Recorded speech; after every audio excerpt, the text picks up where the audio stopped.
Hey, hey, hey. Welcome to Speaking Geek with Ranger Reek. I'm your host, Ranger Reek. Today, we're going to talk Marvel movie madness. Yay! I'm going to rank them worst to first.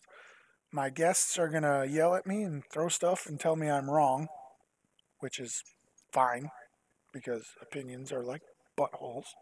Everyone's got them, and they all stink. True, true. That's very true.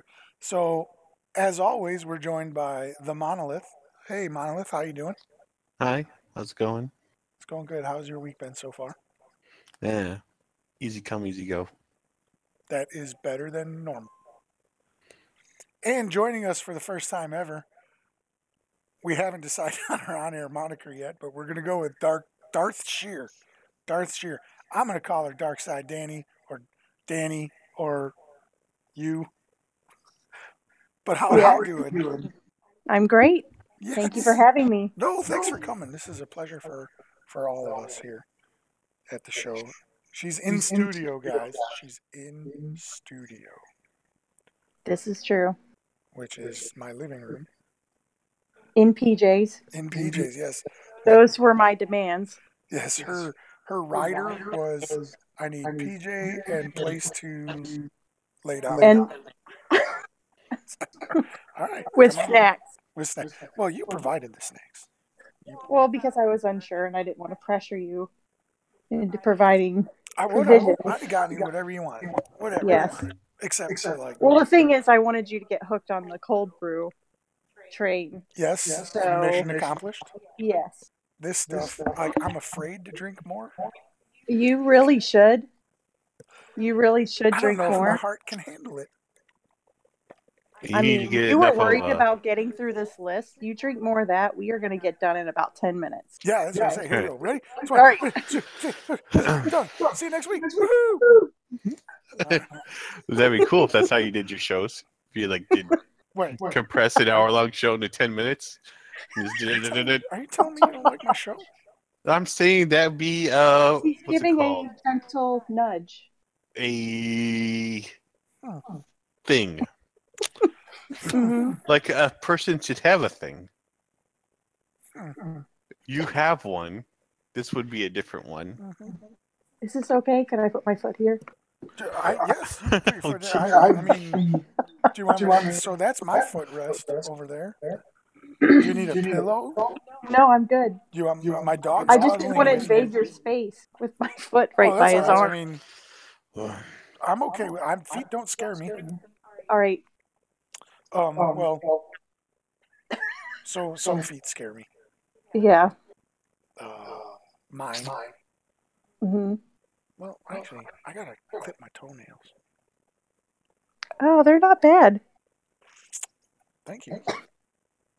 See that scar? You see my scar? I do see that Guess where scar. that came from? I'm gonna tell you an elaborate story, and then I'll tell you where it really came from. Okay. All right. I want to hear the story. I'm not gonna tell you an elaborate story. My dog did it. That's a letdown. Yeah. I was looking forward to the story. Well, Miss Darth Shear, be prepared for many All right. letdowns. All right. And I hate to be the bearer of bad news, but life is full of letdowns. Yes, I've lived it a while, so I'm aware. Right. But we still have hope. Oh, and here comes Topher, our ray of sunshine. The monolith comes through with a Yeah. bustling ray of. Not- You're just a ball Not of a joy. lot of hope. No, It's not. it's rare. Just enough so you can be crushed. Look, it's too late to backpedal now. All right. Listen, you interrupted Listen, Brony. me. Listen, Brony. Oh, that's a different show. That's a different Okay, show. We okay. can talk Yeah. about it. Well, All you right. can. So, what brings us here today to talk to you out there in the interweb world? Next week, Marvel is releasing a new movie. You may or may not have heard about it. It's kind of a big deal. They're going to do the Avengers Infinity War. Is that what it's called? Yes. Mm-hmm. Oh, there's Sissy chiming in. She's watching. She's probably hearing us from the other room too. Thanks for stopping by. You should tell Mom to get on and listen, but she's probably got a bowl or knit a sweater or do anything but listen to me. You got an echo? Is it a big echo?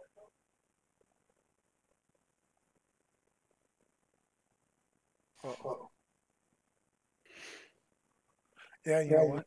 I can kind of hear it too now, just like Darth Shear's lisp, Oh, jeez.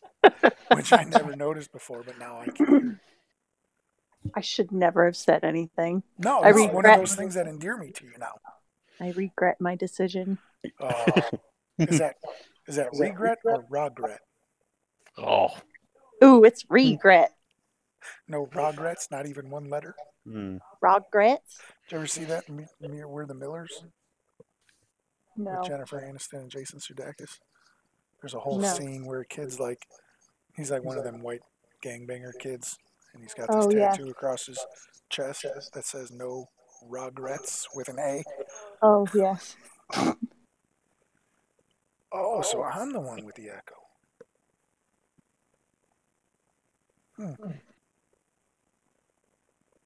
Well then, maybe I just won't talk. I know people who would enjoy that. All of your friends? All two of them that are here joining me now. Wait, you got Slow, Cool, and Electrical Skateboard. They're always on. I don't even think they're real people. They're probably robots. Yes. Well, you're going to have to deal with my echo. That just means I am the benevolent one. All right, so Infinity War. You guys looking forward to it? Yes. Might be good. Absolutely. You guys seeing it next week? Yes, that is Jaden's birthday. So we are going to see the movie on his birthday. What's up, Stu? Sunday. At the pavilion, we will have monster trucks. Morning, Stu. How you doing today? Stuart, I should give you a special badge because you are my number one interactor. Is that a word? Yes, it is. You put it out in the universe. It is so. All right. He's the one who engages me the most on this Speaking Geek with Ranger Reek show. He always has some great questions. He's Sorry. your one true friend, not like the rest of us. Right. I don't know how to answer that. I don't know. You're in a safe place. I can't reach you. Are you kidding me? Your foot is like an inch away from me. Like. Yeah, but this is my. Oh yeah, you're blessed with short legs too. Yeah. Gotcha. Stu, I apologize for the echo. We had some in studio problems. Mainly. Oh, you're a chatbot. Awesome. That's great.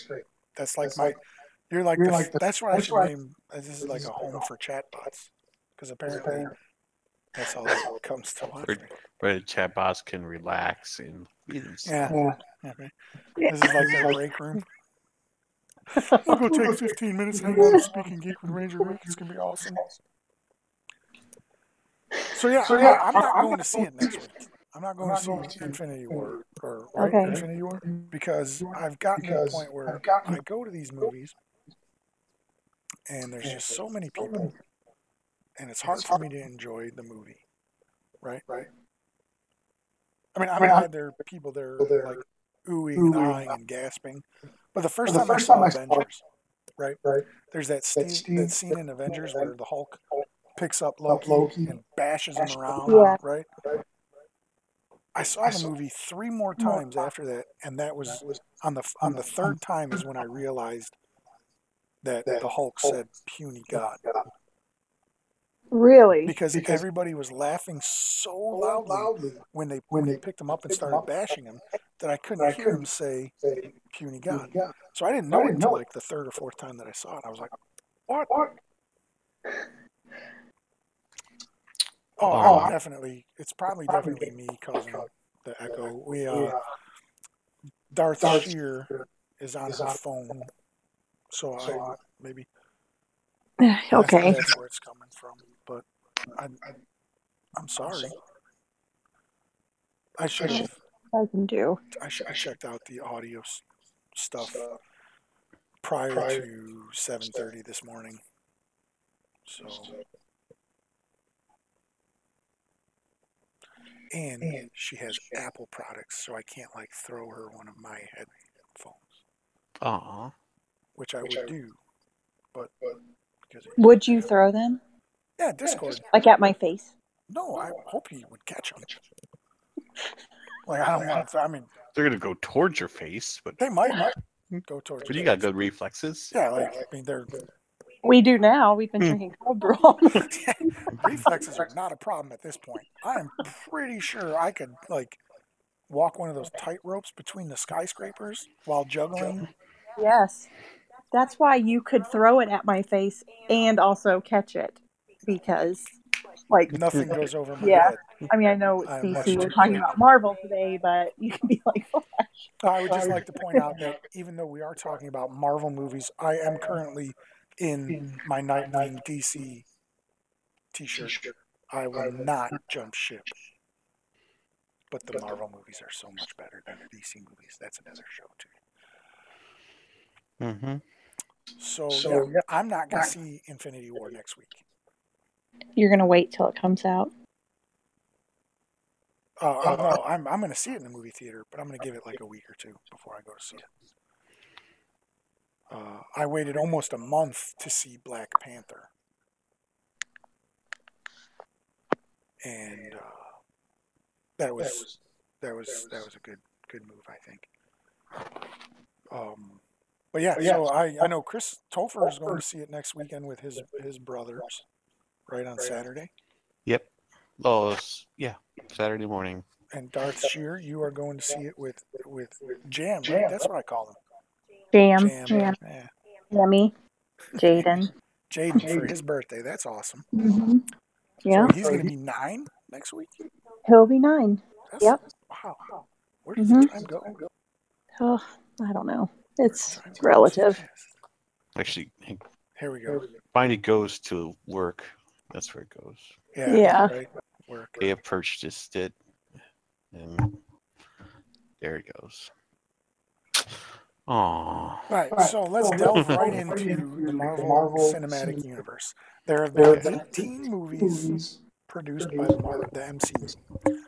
The first one out was Iron Man, and that was pre the merger with Disney. I think that was the reason why Disney decided that they wanted to buy into Marvel.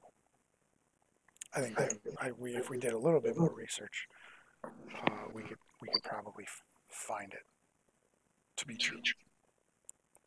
So with that, we're gonna go worst to first. I'm gonna rank my the way I enjoy the movies, and you guys feel free to throw in where you would have it. Change my mind if you can. I will give you reasons for why they are where they're at. So let's get started. All right. So first on the list, worst to first, is Avengers: Age of Ultron. That's all I'm going to say about the movie. So if you guys have anything to say about Age of Ultron, go right ahead. But the only thing that I'm going to tell you about Age of Ultron is it's the worst movie that they made, in my opinion. But why? But why? I knew you were going to do that. I knew you were going to do that. Because it's a sequel. Well, not necessarily because it's a sequel, but because there's just too many things that they changed. And I think this was the point where I started to realize that I had to separate the MCU from what I know about Marvel Comics. And just alone the fact that Ultron became a creation of Tony Stark instead of Hank Pym, that kind of changes the whole flow of the movie, right? In my opinion. What do They're you think? never going to be fully portrayed like they are in the. No, right. I agree. That's going to be hard to get them without doing like 40 movies apiece. Right. But it just seems so disjointed from what they had already done previously. That, and then I got into a big argument with my one friend about the scene where Vision picks up the hammer. I'm not saying he couldn't, because he's an android, he's an artificial life, but he never did in the comics, and that's where I start. I gotta stop. That's my biggest problem, is I start making it. I link it to the comics too much, Yes. so I gotta stop doing that. But yeah, that's where I have it. I have it number 18 on the list. Monolith, what's your thoughts on Age of Ultron? I enjoyed watching Age of Ultron. Yeah. Me too. It didn't have impact that the first Avengers movie had. So it's not one that I like pick up and watch as easy. Like I almost have to be like, oh, I watched the Avengers movie. Okay, now I can watch it. The second one, maybe, or maybe not. If you guys were to make a list of movies your own, where would Age of Ultron be on your list? Man, see, and it wasn't easy. So I got the idea for this show because at work the other day, a friend of mine brought up a website where they ranked all of the Marvel movies. We're talking like the original Spider-Mans, Blade movies, the Fantastic Four. They had all of them in there. There's like 40-something movies, I think, or 30-something movies. And the way they ranked those movies, I was like, this can't be possible. They had X-Men 2 as their second movie, like their second most important Marvel movie. yeah. And that movie was straight up garbage. I'm not even going to pull punches on that one. X-Men was revolutionary for the time when it came out, because there was no comic book standard. And I was very upset that this guy who was like 6'3" was going to play 5'1" Wolverine. But now, 20 years later, yeah, I mean, you I got can't 7 picture years. anybody else as Wolverine. No, man. For like So 17 years. Yeah, right. Like he's Yeah. he's Wolverine. Yep. But X-Men 2. And they had Black Panther as their number one movie. And I understand that it's a very good movie and it's very important, but they had it as their number one movie of all time with the superhero stuff. Well, that is one I. Oh, you haven't seen it? No. You should see it. Yeah. And you should probably try to see it. No. But you should probably see it before Infinity Wars. Yeah, Because it doesn't have a bunch of spoilers. It ties in really good. We can watch it with Cody. We can't. I'll let my boys tell me. They went to go see it and they enjoyed it. Okay. Yeah. So where would you guys have this one? I don't feel like it should be at the bottom of the list. I don't know. I thought it was very entertaining. This is like I said. This is all. I mean, there were some parts that I'm just like, meh. You know. Oh, I guess I should do that first. I should ask you. The whole brother and sister duo. I mean, I couldn't look at them because I also watched Godzilla and they were husband and wife. So, true story. So I now totally I'm forgot seeing them about that. as brother and sister, and I'm like, ooh, that's got to be right. Well, and the reason I didn't like them in the movie is because of licensing rights. Okay. Quicksilver and the Scarlet Witch are mutants, which you can't do in the Marvel Cinematic Universe because what is it? So there are limitations. What's that? There are limitations now. No, I'm not saying there's limitations. I'm just saying that's like that's another reason why I didn't like it, is because they introduce these characters who they can't fully develop as the characters because they can't use the part of them that makes them who they are. They have to become like, what do they call them? Meta-humans? Or no, that's DC Universe. That is. Shoot. What do they call them in Marvel Universe? Super? I actually don't know what they call them. The Incredibles.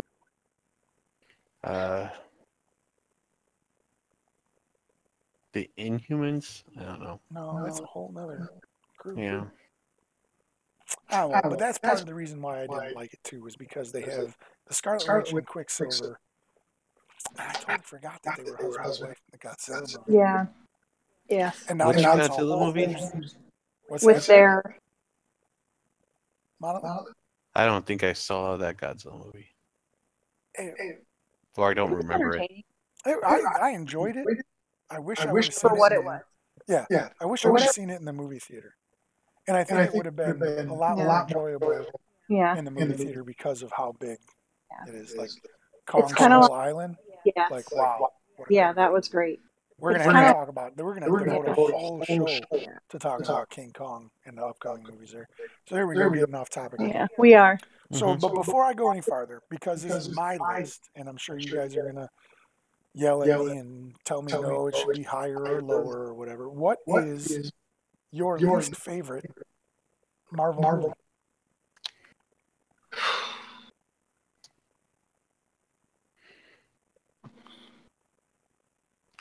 I would say Iron Man 3. I like that choice. That's a very good choice there. There were just, in it, the story was great. But there were a couple things that he said, literally, that I was upset about because I was like, now my children cannot watch this. Exactly. But that's part of the whole. And I'm like, why is that even necessary to put in to a movie? Exactly. I'm just like, the fuck, Disney? F-bombs, Danny. F-bombs. We remember the whole part about children watching. You said not that many, and that was my first one since you've gone live. Okay, that's number one. All right, am I gonna have to put a tally? And to that, I will take another drink of cold. Monolith, what's your least favorite Marvel movie? I guess like Iron Man 3 is good as the least favorite, but also maybe Thor: Dark World. Ooh, there we go. Thor: Dark World. I guess both of those are like, I don't need to see it again. But but I guess I do like Dark World a bit more. I do too, but it's right. Which is like I said, this is a big list, so there's going to be a lot of play. The middle part of the list was a lot harder for me to do than the end and the front. Well, there's some in the middle I'm upset about. Well, I know. But like my middle is almost interchangeable, right? Like things that made me. We'll get to it, but you'll be happy to know that my next movie on the list is in fact Iron Man 3 and. Oh wait! Whoa! That was a mistake. What? Nothing. Did you just see?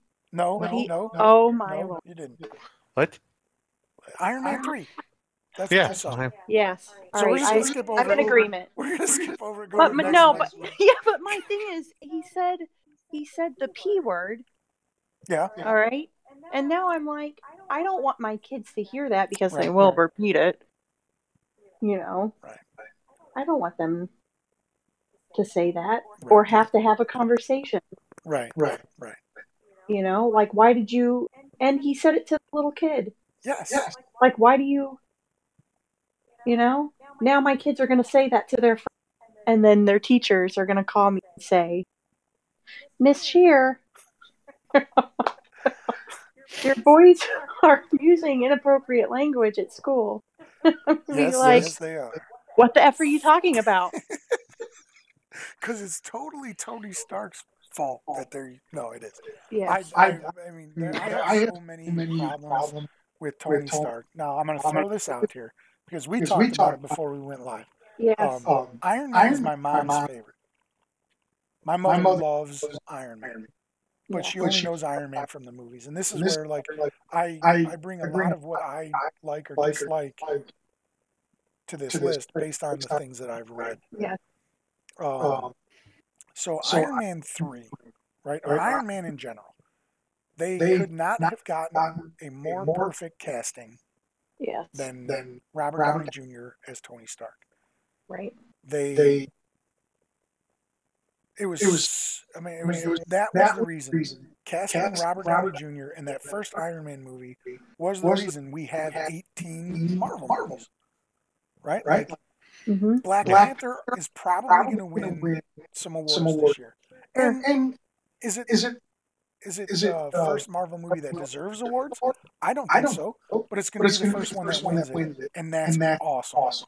Sure.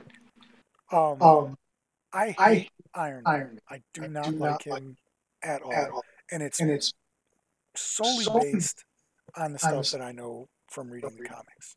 He's not the type of person that I look at and say, that's a hero, right? There are some guys that, despite their personal lives, like you look at like Daredevil and Hawkeye and all these other guys that overcome, like I just can't get over Iron Man. Like the stuff that he's done as a person in the comics, I can't look past it. Like he's I forgot about Daredevil. what's that?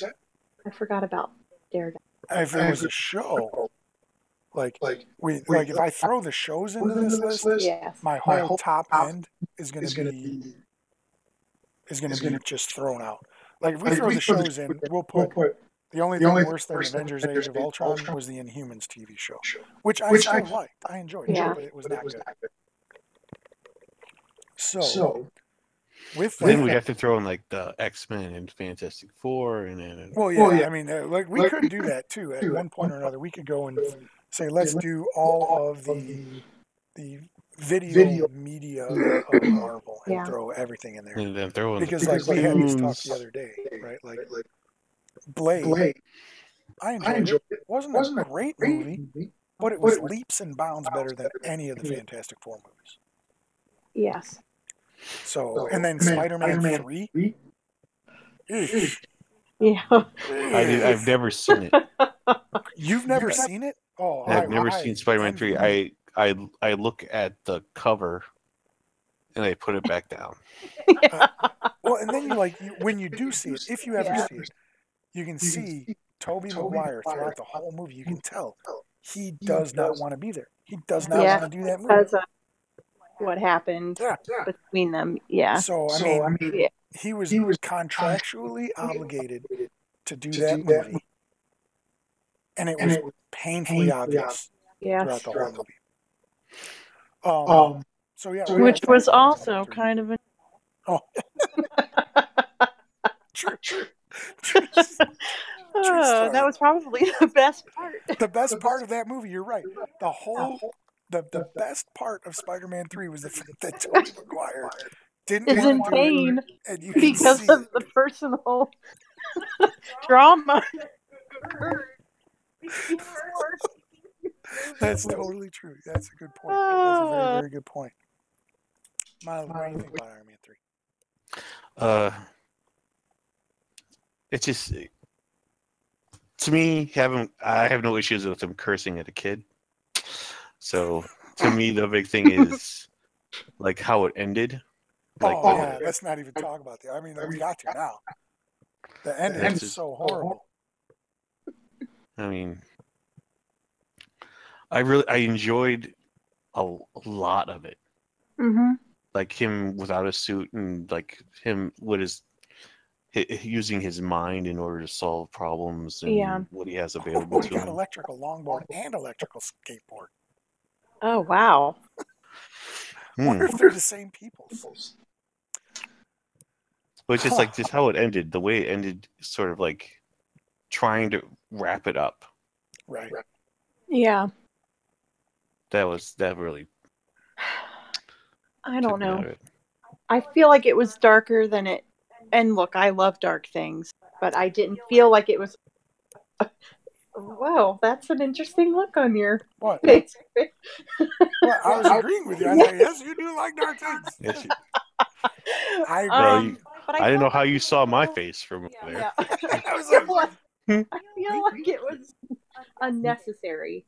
oh, Like oh, it was really. oh, my face or the movie? No, the Oh, movie. okay. No. Because I was confused. I was like, I'm sorry. I didn't mean to make you. All right. Oh my god. Your couch is your safe space. Your couch is your safe space.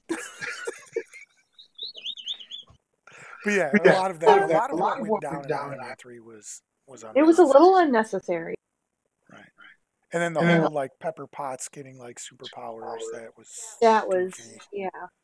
And Yeah. then him blowing up all of his machines when we already know at that point we already knew that he was going to be back in other movies, Yeah. right? Yeah.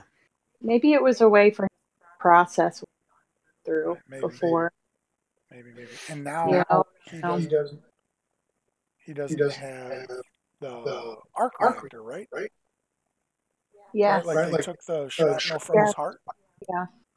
Yeah. but he still powers the suits with the arc reactor, right?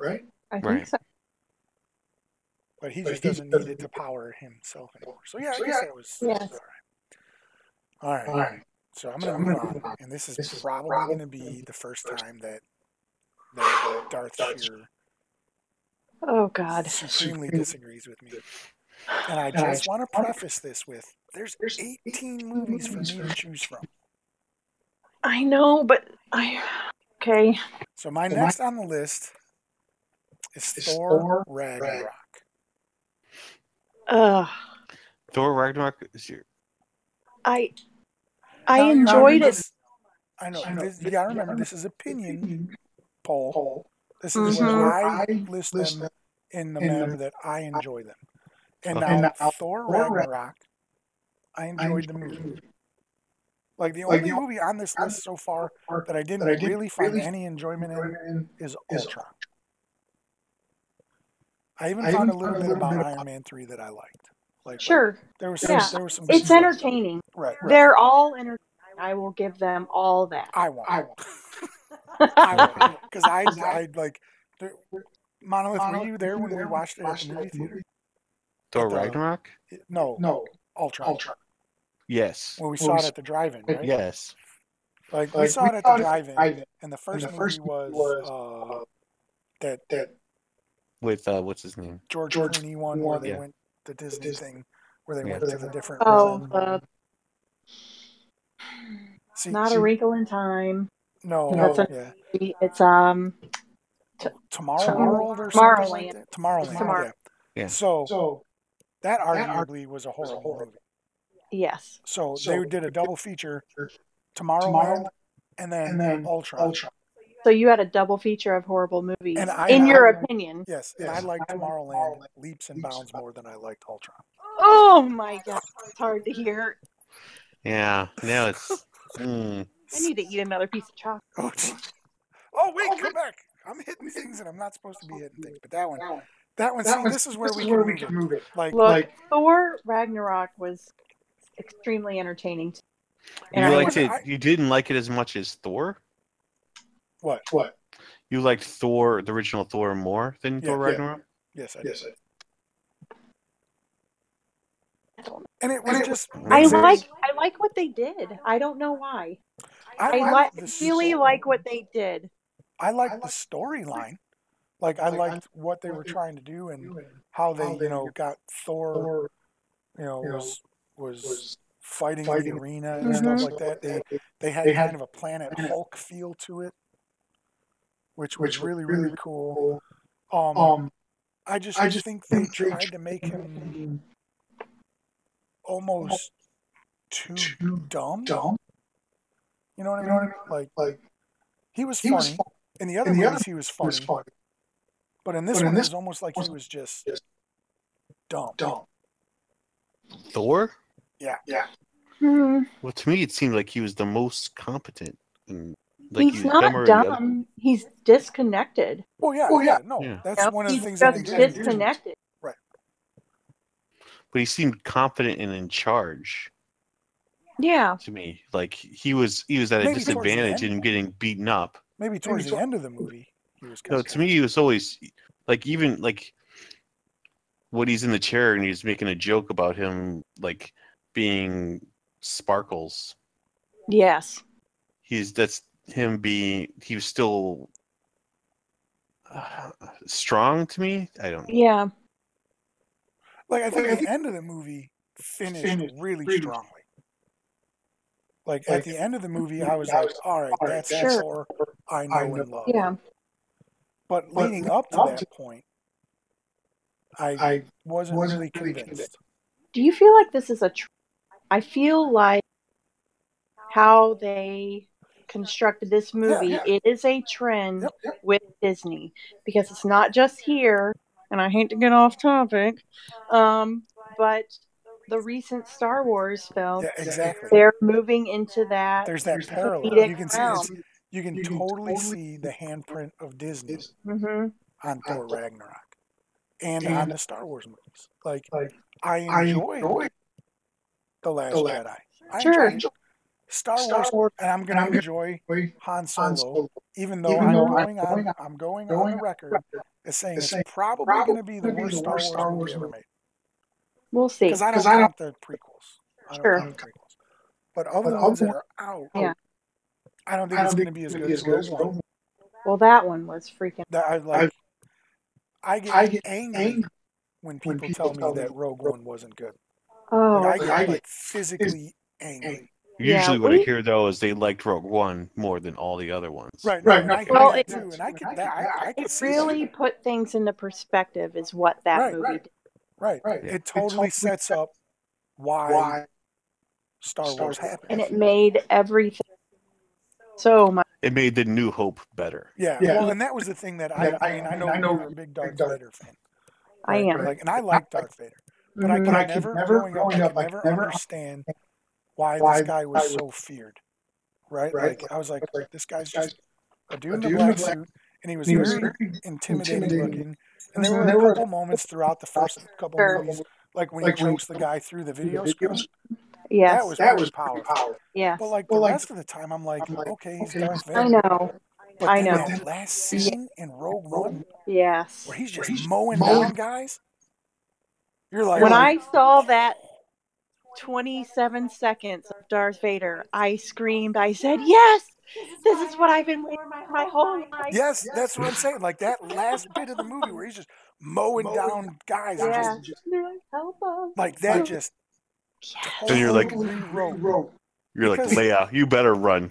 Yeah. You're like, run your. Exactly. Because let's be honest, that whole last scene in Revenge of the Sith, or was that Revenge of the Sith? The prequels, Yes. when the Emperor tells him that Padme died, and he's all like, no. Yeah. And that whole prequel, he's this whiny little like emo kid. A lot like Kylo Ren. A lot like Kylo Ren. Like the similarities are disgusting. Because Something like Kylo Ren. I'm not a Kylo So Ren. today we're talking about Marvel movies. Yes. Well, which we can talk about Star Wars because technically, Yes. now a Marvel movie. But can we please have another discuss? hey man, how's it going? What's up, buddy? How you doing, buddy? Welcome to the show. Welcome to the show. I'm getting thoroughly reamed on my choice as Thor Ragnarok is one of the worst, and I would like to extend my apologies for the echo that you're hearing, and also my apologies to Darth Shear and the Monolith. I believe you have changed my mind on Thor Ragnarok. I will move him farther up the list. Things like there's so many things in every single. You know what I scene feel that I like you should do is just show just rip the Band-Aid off. I don't want to. I'm afraid. Yeah. Oh, you should just jump, man. Just jump. You're gonna bring up your belly. Okay. Okay. All right. Yeah, All right. I All was right. gonna Got say, it. Got it. The whole Star. We're gonna get into the Star Wars thing. That's gonna be a multi-show event. His bell issue. Because Because I don't know if you all know or not, but I love Star Wars. It's probably the only thing I like more than Dungeons and Dragons, more than superheroes, is Star Wars. So we Yeah. will devote like an entire episode to each movie of Star Wars. Yeah. Like that's fact. That's Oh, canon. that makes me happy. Or it could be like an Joy to my under black heart. Like a what? like a subcurrent of Mhm. like every single episode will be related to Star Wars. Well, I'm telling you, it's like Seinfeld, Yeah. right? Seinfeld. Every episode of Seinfeld, you can find a Superman reference. Okay. Yes. Every episode of this show, you're probably going to hear me say Star Wars at least once. Yes. At least once. And then when Darth Shir's on the show, You're going to you're hear it gonna all the the time because I mean, we got to have the light balanced with the dark sometimes. So, and I am obviously the light side. time. Yeah. Why do we get along? Because you have to have both sides in order to be balanced. Mm-hmm. Sounds Right? True. I suppose. Because I think it's actually because there's a little bit of light in you, and there's actually a lot more dark in me than I let on. That's Right? fair. Like there's a And lot. that is what we're moving towards. Yeah. Let's be honest. Yeah, that's totally what I it is. mean, True. it's a mix of both. Right. We're gonna get the gray Jedi, Yeah. or what do they call them? turquoise. No. No, what are they? It's like I the knew it. Spider-Man, right? Like there's the. No, I knew it. That's All right, okay, Star Wars. all right. See, we're tangent into Star Wars, and that's what we're going to talk about forever. Yeah. So, All right. All right. So moving on, Thor Ragnarok will be moved up on my list. Yeah. You guys are thoroughly Okay, convinced okay. me. All right. Next. I'm not tired of them coming out. I'm not tired of them. I like them. I'm always going to enjoy them.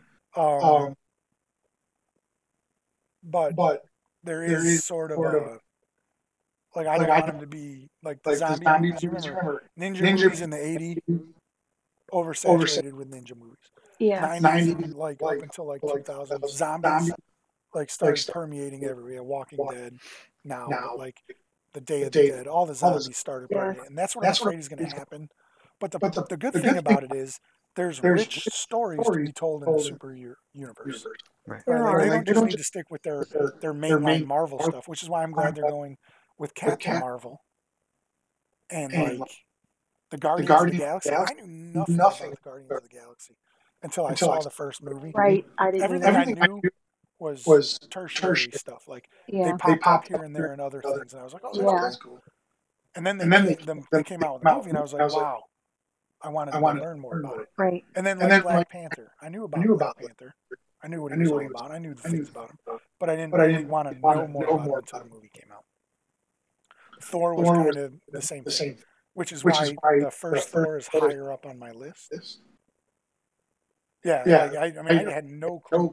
I mean, the most I knew about Guardians of the Galaxy was Rocket Raccoon, because he was everywhere.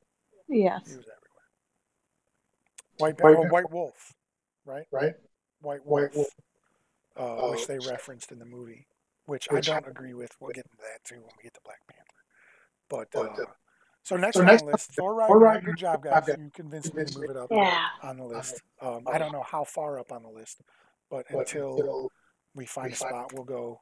Iron Man 2, he's obviously going to be moved in front of Iron Man 2 now, because that was another one. Like, can we just say Mickey Rourke was not good in that movie?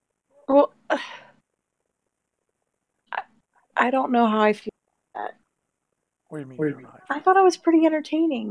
Oh, it was very entertaining. But like, see, that's what I'm saying. Like, shoot, we got 18. There's so many movies. Where do you put them? Right? Well, I don't You know rank what? them. I'm not going to be able to decide until the very end, honestly. All right, that's fair. We're gonna have to wait for another 18 to come out, Oh God. Oh my God. so we can get an accurate data collected. Well, and like I said, this is my opinion. So you guys, your lists are going to be totally different than my list. Well, because I look for different things in the movies that you guys look for. Okay. I think of it kind of like a family tree with Yeah. like Iron Man at the top and it like branching off. And there are some family members I like, and But some I what's don't more like so important in a tree? What's the most much. important part of the tree? The roots. The roots, So, which is the top. And there's a branching of it, which is like my top three were my right. roots. And it was very hard for me to say this one's more enjoyable than the other one. Well, then Okay. Black Panther almost looks like another root. I think Black Panther is more of a trunk. From Black Panther and from Doctor Strange and from those type and Ant-Man, those type of movies, you can use that as a trunk, which leads to more branches, which Right. leads to more leaves. Is how I view it. Way to get philosophical. Yeah, right there. Yeah. I mean, it can be considered a root. Black Panther can be considered a root. But I look at it more as a trunk. Like it's going to be it's going to be a solidifying moment in Marvel Cinematic Universe Right. where, like we said earlier, like it's probably going to be the first superhero movie that wins a bunch of awards. Yes. Yeah. Is it? Were other movies deserving too? I think a bunch of other movies were deserving, but because it's superhero, they're not going to get it. But that's what he is, Stu. Like you think about it, Thor is the god of thunder. Like in when they perish on Midgard or Earth, they don't die. They just go back to Asgard. Like that's how they get banished, right? Like when they die in Asgard or by another god is when they go to Valhalla. So Okay. it's kind of grounded a lot in the actual mythology of Norse gods. That's good. But I mean, oh yeah, and the older he gets, the more powerful he becomes. Eventually, he gets Well, the power of the Allfather, and he's like on the level of Odin. Yes. Which, incidentally, in the comics is how they beat Thanos one time, right? Thanos gets the time stone and accelerates time, and you see Tony Stark and Captain America and all these guys like shriveling with old age, and you just see Thor becomes this monster, like, and he just destroys. He's like, I'm Thor, and it's, I mean, he does become that powerful. But Iron Man 2, enjoyable Spoiler movie. alert. Yeah, spoiler alert. Yeah, I don't know. I mean, if that happens, if that's how they defeat him, it can't happen until like the second part, because there's two parts of the Infinity War. All right. But like, some people need to die in this first movie. Some big names. I'm not talking like Ant-Man or like War Machine. I'm talking like Iron Man and Captain America. Like those guys need to die. Like maybe not need to. That's probably harsh. But they should for the story to like. Did I just like blow your mind? No. Are you getting sad? I am getting sad. I am too. No. It's gonna be the worst thing ever because like that whole scene where Captain America's holding his fist. Like I'm not gonna sugarcoat it. Captain America's my favorite Avenger, hands down, favorite Avenger. Yeah, we got refuel here. Right? This is so good. But Iron Man 2, like it was enjoyable, but Sure. it's down this far on the list because there's all kinds of other Marvel movies that I'd rather watch. All right. But I will definitely move Thor Ragnarok in front of Iron Man 2 for sure. All right. Monolith, what do you think about Iron Man 2? See, yeah, it was a good movie. Yeah. It was a good. I think it was a excellent sequel to Iron Man, and really developed him more as a like. I don't know. Don't even get me started, Like, Matt. Don't even get me started. That it just Avengers vs. Justice League wins, but not movie Justice League. Movie Justice League is a joke. But I mean, Superman and Batman, come on. And Wonder Woman, come on. Who's good? I mean, outside of the Hulk and Thor, they got nobody. The Flash, it's just gonna run around, fight over. I don't know. That can be another show too. We could do that show. All right. Who's in a fight Avengers of the Justice League. All right. So we're gonna move on next on the list is the Incredible Hulk movie, which is only this high on the list because of my love for the Incredible Hulk. He, growing up, was my favorite superhero.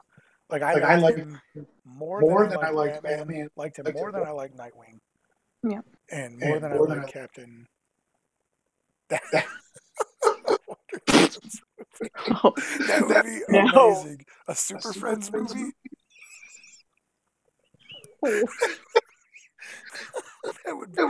have to do it like in the vein of Deadpool, right? Like, you'd have to do it like totally campy and totally. That would be pretty cool. So yeah, the Incredible Hulk growing up was like super important to me as I developed, because I had a bad stuttering problem, and I had a lot of anger because people would make fun of me, and I couldn't get what I wanted to say out. So I would just explode into these fits of rage, and just like, I don't condone violence in any way, shape, or form. But there comes a point when you get to that adrenaline rush gets so, that anger just takes over, right? And like, I was a bouncer for 11 years, and like, when I get to the point where physicality needs to happen, I don't feel pain. Like, I broke my wrist, my leg, I've been stabbed twice, and I broke ribs, and I don't feel it for like an hour after this stuff happens. And I would be so mad. One of my speech therapists in school, this is when I first got into comics. I was probably 9 years old, maybe 10. And I was so frustrated that people were making fun of me, and I'd go to recess almost every day and get into a fight because they'd call me Ricky the retard, and that pissed me off. So I'd get into a fight. I'd go into the office, and the principal would be like, "What's going on? Why are you such a troublemaker? Blah, blah, blah, blah, blah." And I'd be so angry, I couldn't talk. I'd sound like a chatterbox, right? So they put me up with this speech therapist inside of the elementary school. And she handed me an Incredible Hulk comic book. And that was a life-changing moment.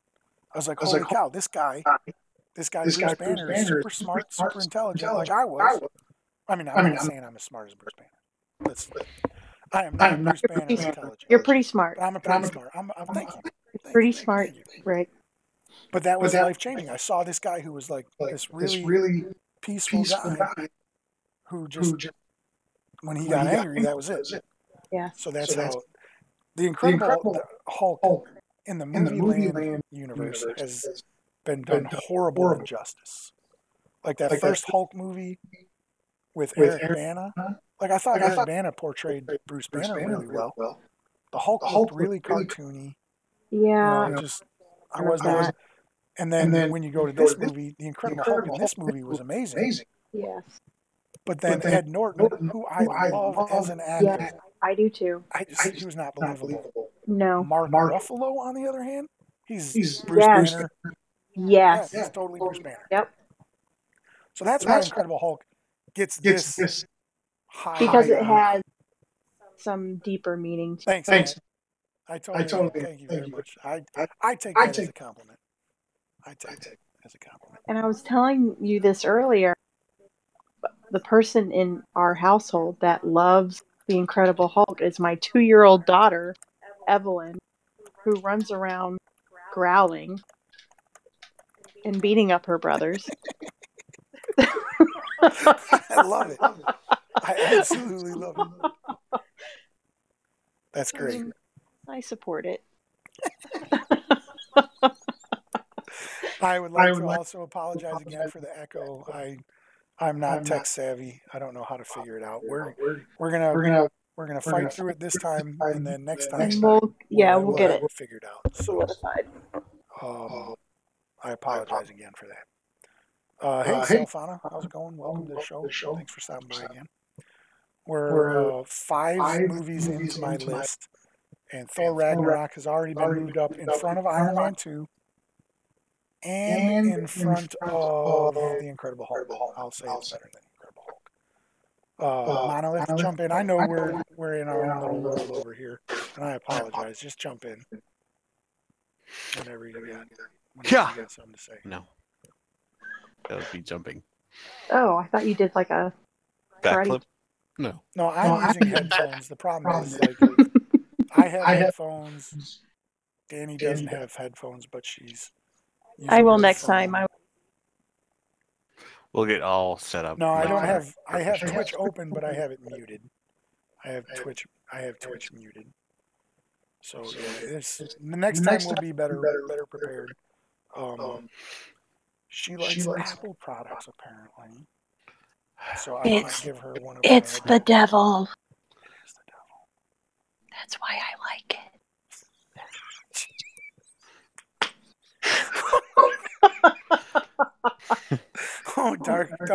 Darth Shear, aka Darkside Danny, coming through, not disappointing. Oh, we're not going to talk Fantastic Four. It's strictly Marvel Cinematic Universe. 18 movies put out by Marvel. We will do another one later where we incorporate the Fantastic Four. All 5 Spider-Man movies. Because our list would look so different. Yeah. No, to me, no, all those just go I at mean, the we end. already named bottom. Well, not all of them. Like Spider-Man 1. Yeah. Oh no, totally. It's Danny's phone mic that's picking me up. So maybe I'll just try to. I'm sorry. I'll use my sexy voice, but I can't say that this is how I'm going to talk the entire time because I get so animated about this stuff. It's because it's picking up there. Mm-hmm. That's exactly what it is. Yeah. I mean, so we have it figured out. We just don't have a. We know the why. Well, what I could do is hide in the closet. No. No. I mean, No, there's not that much closet space. There's really not. Chris has lived here. He knows the closet situation. He knows it's not that good of a closet situation. Like the biggest closet is my closet, and it's just packed with stuff. We'll figure. We're just gonna fight through it. I'm sorry if it's that annoying to you guys. I really, really apologize, and I will try to whisper more and not have it pick up. Toph, what do you think about the Incredible Hulk? Incredible Hulk. I liked the Incredible Hulk. I liked the first Hulk movie. What's a space period? My sister said no space period. Oh, in the house. No, in the closet. Yeah. I was like, please. Well, I mean, Danny she stopped at the grocery store before she got here, so. But in terms of overall like production of a movie, If you want. We're good. it goes at the bottom. 2008, Incredible Hulk. Yeah, commas are very, very important. Very important. No, the first Hulk movie was just entitled Hulk. It wasn't put out by Marvel. I mean, it was a Marvel Cinematic. Right, that's where I was going with it. Yeah. That's totally where I was going. A little thing. Oh, moving And that's on. where we live. That's right. Okay. 24/7, 365. That's where we live. I was born in the gut. Yep. And I don't want to get out. Wait, what do you always? Oh, look. Whatever. So here we go. We're moving on. All right. Thor: The Dark World. Yeah. Thor: Dark World. I enjoyed it. I thought it was good. I enjoyed it, but it's pretty bad. Do I move Thor Ragnarok in front of Thor: Dark World? Yes. Yeah, I would. Still, it doesn't. I fixed it.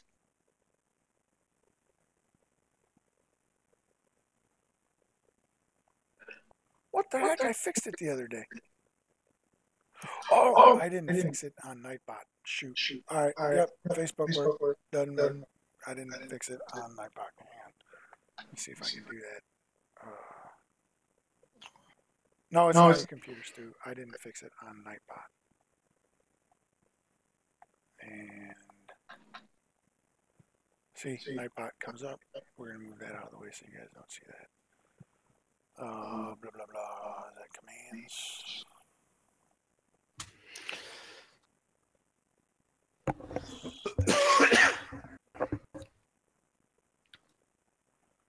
The problem with Thor Ragnarok is that it came out before Doctor Strange. Exactly. Mm. That is exactly what it is. They could have done it. Would have been such a different story if they were allowed to have magic. Right. Which then in Thor Ragnarok they were allowed to have magic. They could be magical. Right. Exactly. And that changed the whole thing.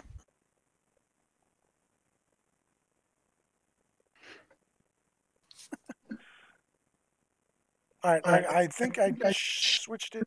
I think it's working good now. If it doesn't.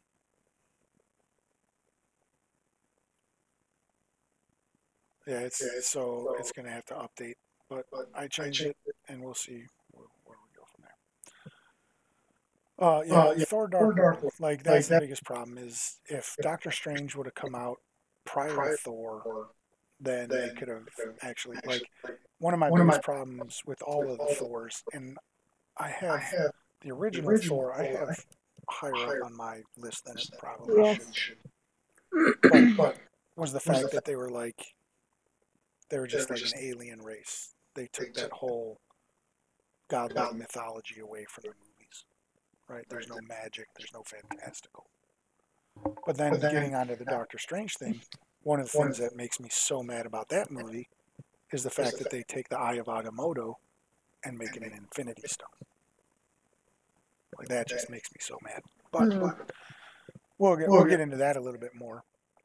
Ooh, I want to hear about his belt. That's a different show. Do you have a stream, Stuart? We can like tune into that. We'll get you out. Ooh.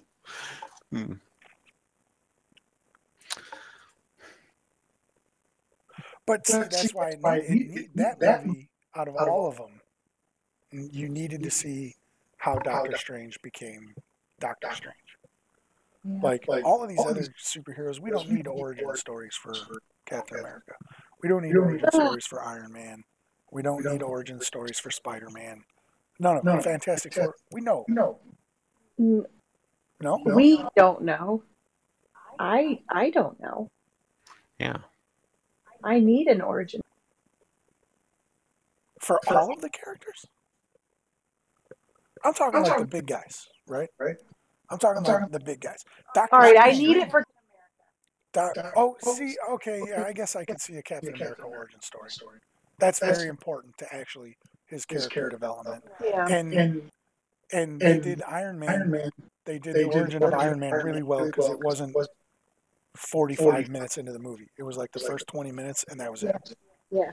So it can be done right. Yeah. If it's done, it needs to be done right. And I just think that out of all of them, the most important backstory of these movies so far is Doctor Strange. Hey, Sarkis. I would like to thank you for joining us. Welcome to the show.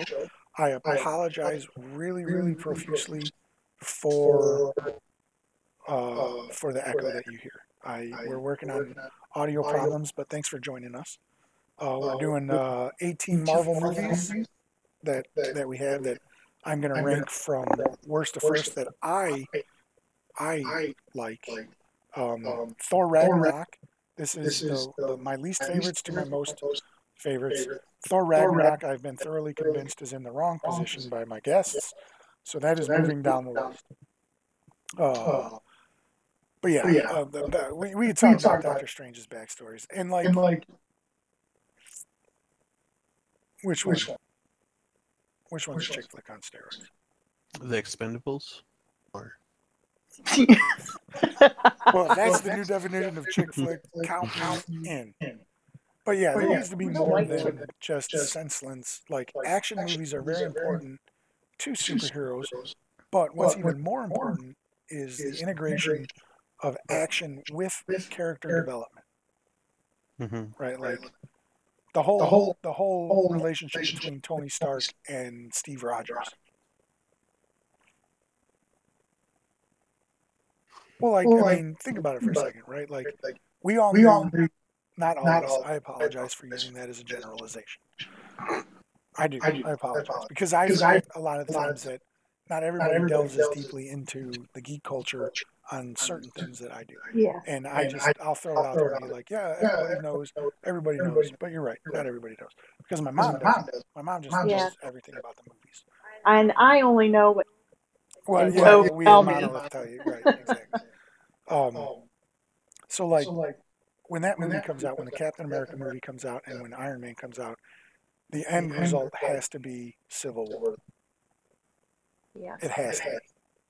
And so seeing how they become friends, and you can see little digs at each other throughout the whole series, and then culminating in that Captain America Civil War. Like, no, you're wrong. No, I'm wrong. You're right. Blah. Like, and then seeing how they're going to come together in Infinity Wars, because they're going to have to. Right. Sometimes the backstory is very, very integral to the story as a whole. Sometimes it's not. Like that whole Incredible Hulk movie, I'm really glad. One of my favorite things about that was they didn't go into how he became the Incredible Hulk. It was just they already jumped in and said he's running, right? Spider-Man: Homecoming, they didn't go through and show Peter Parker getting bit by a radioactive spider, because we know how he becomes Spider-Man. Now we need to see him go from teenager to Spider-Man, which is my favorite part of Spider-Man. Is like seeing him as this awkward teenager outside of the suit, and then the confidence that he has when he gets into the suit is just amazing. Yeah. It's two different people. It's like the Batman thing, right? Yeah. So yeah, Thor: Dark World probably lower on the list now because of Thor: Ragnarok being moved up. So I'd put Ragnarok in front of Dark World. But Dark World was another one of those that had to happen the way it happened, I guess. Yeah. And it would have been more enjoyable if they introduced magic and the fantastical earlier into the series. Because then you don't have that scene where, in Dark World especially, where Jane Foster's up in Asgard and they're doing all this technologically advanced stuff. They're just like, hey, we're gods. You know, that's how I figure it should be. Yeah. Whatever. So yeah, that's good stuff. What do you think? I agree. Yes. This time. Score one for Ranger Reek. They agree. All right. What is the score currently? 1-1. Okay. Oh. So here's another one, and this one actually hurt me. This one hurts to put it this far down on the list, and I'm probably going to move it up because up until the Winter Soldier came out, this was my favorite Marvel movie. This is my This is your favorite? it's my favorite. And I don't know if it's because it's almost a period movie. That's Period piece, not a period movie. not a Not to be movie, confused period. with the space period. Wow, we have a theme. Wait. It's a new theme. We have a theme. This is not a good theme. It's a theme though. But now that I'm looking at it, this was, I don't know why I put this farther down the list, but it should be up towards the top It was 5. so well done. It was. Yeah, you like the First America the best. That's your favorites too. And see that I could argue that all day long. That like it was done really, really well, and it was super important. So yeah, I mean, I'm not even going to beat the horse anymore. That's going way up the list. All right. That's going way, way up the list. Thor Ragnarok is probably going to end up right here at this spot for me, Okay. where Captain America: The First Avenger is, right? So, this will probably be my number 5, All right. and maybe even move up into the top 3. Because now that I'm thinking about it, Maybe. it's got to be my favorite, this one, the other one, and then the other one, right? Yeah, Agent Carter. Oh my goodness, we were gonna do a TV show one too, but like that was that. So the reason that show got canceled was all ABC. They didn't think Agent Carter could pull an audience, so they greenlighted her other show that she was in, Haley Atwell. I don't remember the name of it. I don't remember the name of the other show, but they gave that one the green light to go ahead and axe Agent Carter. And Agent Carter was such a good TV show. Oh my God, it was so good. So yeah, Captain America: First Avenger is taking a huge leap up the list. Like as soon as I saw it and started talking about it, I was like, yeah, I made the wrong choice here. Captain America is my favorite Avenger, and his movies need to be a little bit higher, I think. Sorry. What do you think about the first Avenger, Monolith? To me, the first Avenger is similar to the Incredible Hulk in terms of like because of its distance from the rest of the movies as a whole. I got you. I like it a lot. I think it was a lot better done. There's a lot more enjoyable about it. It's definitely one I want to see like over and over again. But it has this. There's a disconnect from it.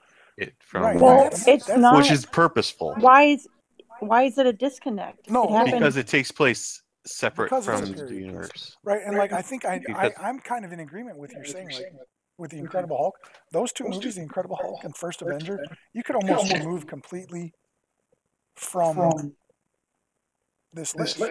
You can almost put them in their own little thing. Which is almost like where you have to have Tony Stark showing up at the end of Incredible Hulk. Exactly. And Fury at the end of First Avenger. Yeah.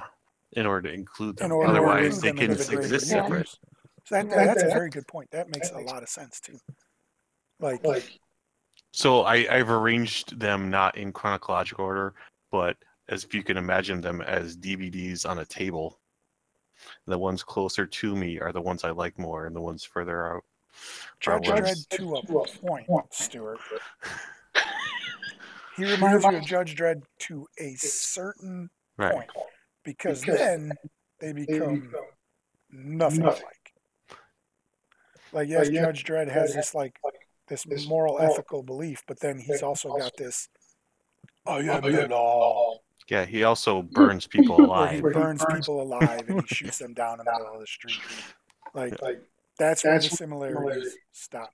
RoboCop, they have to say like RoboCop is programmed, right? So there's devoid of the emotional aspect. Where Captain America, he's got these morals, these beliefs, this structure that he is just grounded in, but he's also got this unwavering sense of what's good.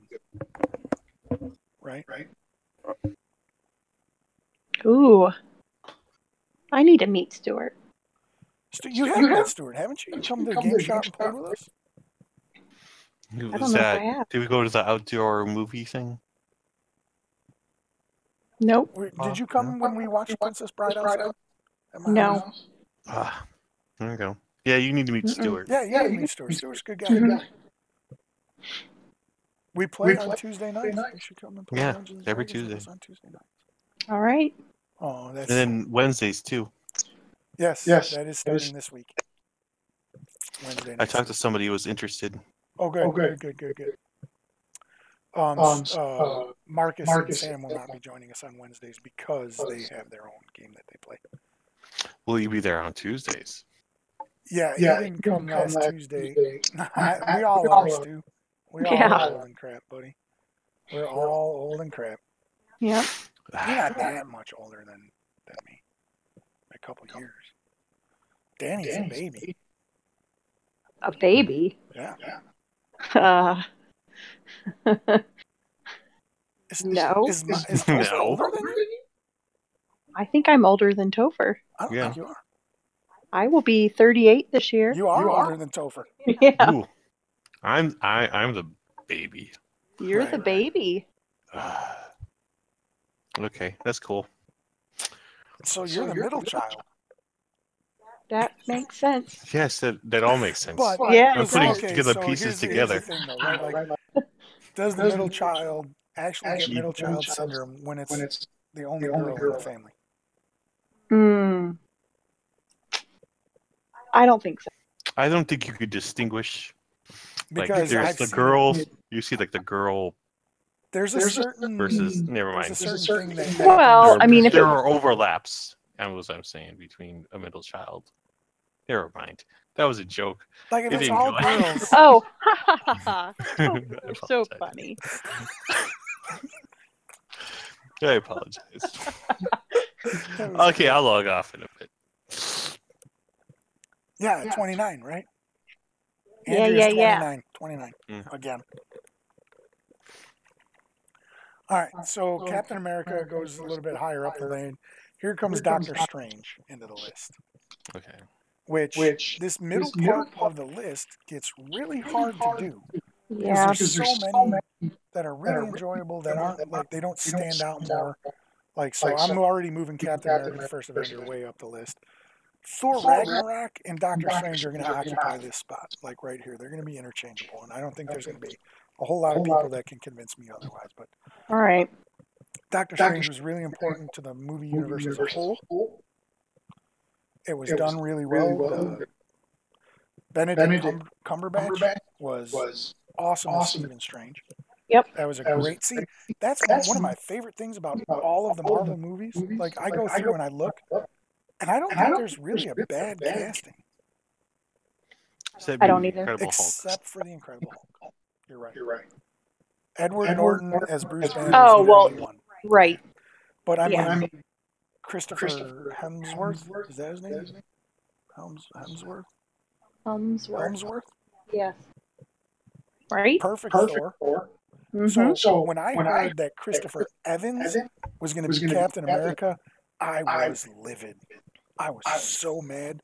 Because you look at all the stuff he's done prior to this, right? He did like Not Another Teen Movie. He's done all these little stupid movies. Yeah. I've never read all of the comics either, and it's hard to move it up the list. It's not hard to move it down the list. I think it should stay right about where it is. But when I found out Chris Evans was going to be Captain America, I was so upset. He was Johnny Storm in the Fantastic Four movies. He had this like doofy, like I'm an arrogant jock feel to him, and I feel so horrible labeling him that as who he was as a person. Because looking back, I can't think of anybody who embodies Steve Rogers more than Chris Evans right now. Like I can't pick anybody. Yeah. Like I'm looking and I'm like, I can't see anybody playing Captain America. And I'm so glad they. Yeah, me too. I'm so glad. Me too. Like I mean, like from front to back. It's so smart. They finally got. Oh, Bruce just Banner. stick with it. Yeah. Like don't. They finally got Bruce Banner right. Scarlett Johansson. Oh as the Black yeah. Widow? Perfect. Paul Bettany as Vision. That's my future wife right there. Well, I love her. maybe. And Eva Green. I love her too. Eva Green. See, now we're getting off topic, and it's going to be hard to get back on. Because Eva Green. Oh man. Penny Dreadful. Yeah. Oh my God, that was a great show. Yeah, the same thing. When Michael Keaton was listed as Batman, or even going in farther, when Heath Ledger was cast as the Joker, I was like, this is going to be a joke. I mean, yeah, but wow, right. they come out and play it out. Yes. Yes. The only reason I think the Dark Knight movie was any good was because of Heath Ledger. And not everybody, but if you know anything about me, you know I don't like that movie, and I don't like that as the ultimate portrayal of who the Joker was. But the only reason that movie was any good, in my opinion, was because of Heath Ledger. That's it. We got to see him do an awesome job. Yeah. See him. The Joker. That's what the best part of that movie. What? He's like my number 2. Why are we even friends? I love the Joker. Why are we even friends? Oh my God, Val Kilmer as Buttman. Yeah. Or what about what? Was he the one, or was George Clooney the one that had the bat nipples? It was Kilmer. George, it was Clooney, I thought it was wasn't it? Clooney, It right? was It Clooney because it they was all had Clooney. Yeah, they all had the nipples except. butt cheek guards and Oh yeah, yeah. guards, which is important, right? I I don't know. guess. They had Billy D. Williams played Harvey Dent in the Probably first when two movies. semi-excited, right? So you need that Moving on. type of. Mm-hmm. Holy cow! Moving forward. Jesus. Look, you asked me to be here, okay? This Yeah, is your yeah, fault. yeah. You This knew what is was totally going to my happen. fault. This is totally. Yeah, Clooney. Thanks, self. Clooney had the bat nips, right? I did. Oh. Yeah. Hmm? Which movie was? I don't know. That was I could barely remember either of those movies. was that Batman and Robin? It was really awful. Right, it went Batman, Batman Returns, Batman Forever with Val Kilmer, and then Batman and Robin with George Clooney and Alicia Silverstone. Yes. Right. I got a great Batman story, like 1989 Batman story. I rode my bike 15 miles against my mother's wishes to see that movie. And lucky me, it has gone up. Here's what we got to do. We got to switch over to talking about Batman nipples. Batman nipples, Batman nipples, Batman nipples. No, no, no, no, no, no, no, no. Or call them Batman loops. Yeah. No. His moves are on fire. Okay. Oh yeah, that was definitely That's- horrible with that- as Mr. That was Freeze and the Uma worst Thurman. casting ever. Uma Thurman as Poison Ivy. Which I like her, but the movie is Yeah, she, pretty freaking awful. Chill Uma out. Thurman could have done. She could have played Poison Ivy, but not in Yes. that movie. Like Uma Thurman's a great actress. Yeah. She's Yeah, a she great is. actress.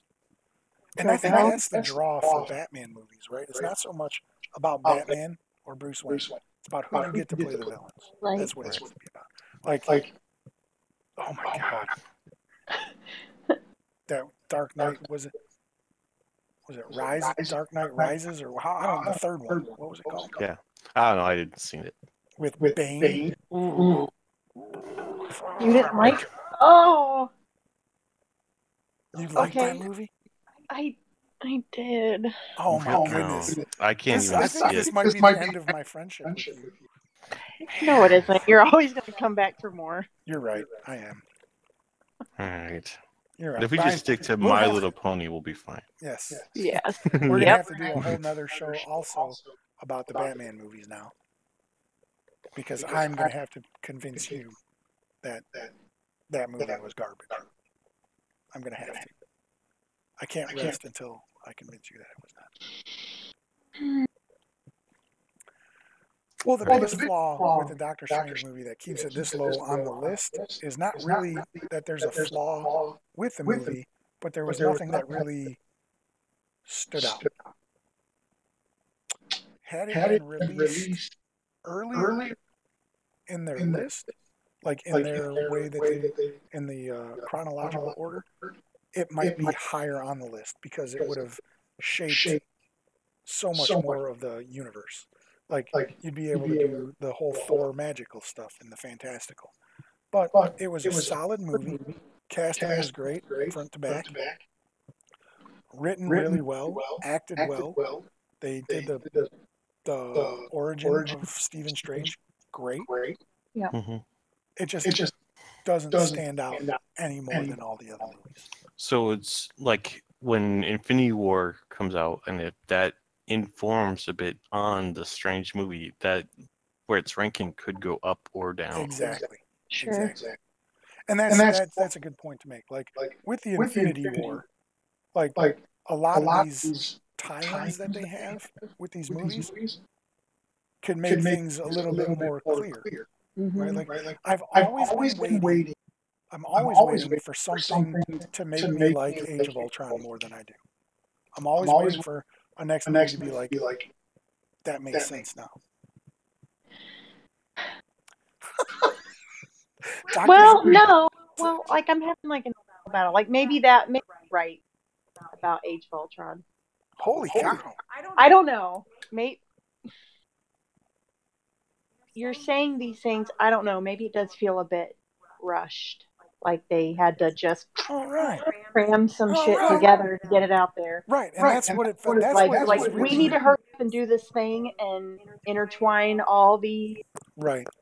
As a movie, happening it felt really because disjointed. we want to make all of these other things Exactly. come forward. So, Exactly. all right. Yes, score one for Ranger Reek. I think that's the end of the show, guys. I'm done. Oh no, I'm retiring now. no! We got a lot more to go first. We do have a lot more to go.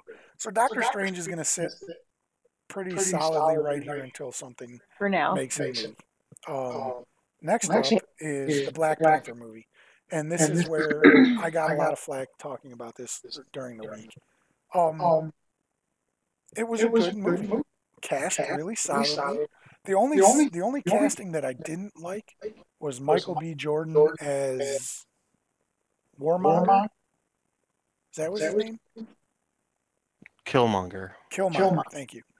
I You didn't like that? I don't. He wasn't believable to me. Really? Killmonger. I thought he did an amazing job. I think it has a lot to do with what I know as of Michael B. Jordan as an actor. Like when I saw him in the Creed movie, he played Apollo Creed's son. I wasn't convinced. He was Johnny Storm in the Fantastic Four movie. I wasn't convinced. He did a passable job. Yeah, I can't speak on it. Like I think there's a lot. There were a lot of other actors that maybe could have done better. And now that I'm saying it, I'm waiting for someone to be like who? And I can't think of any off the top of my head. But I think he did an amazing job playing like a really complex character. And see, I didn't see that.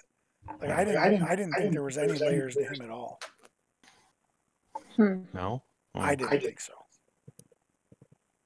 Like the movie was fantastic. It was great. But I think my bias towards it, I don't want anybody to think that it's racially motivated in any way, shape, or form. Because I think it's a very important movie in today's landscape of what movies are trying to do. Not only with getting the African American more prominent into the movie scape or women themselves, all of that. Like the lady who played Black Panther's the leader of his special guard. God, this is horrible. I can't remember her name. Denai Gardner, I think, is her real name. She plays Michonne in The Walking Dead. Oh, I love that woman. Yeah. That was the perfect casting. She is such a great actress. And it's not that I think that Michael B. Jordan is a horrible actor. I just think that was the weakest role in the movie, in my opinion. Silence is not good. I think I made Topher mad at me. I think I made Topher mad at me. Yeah. You have to think like.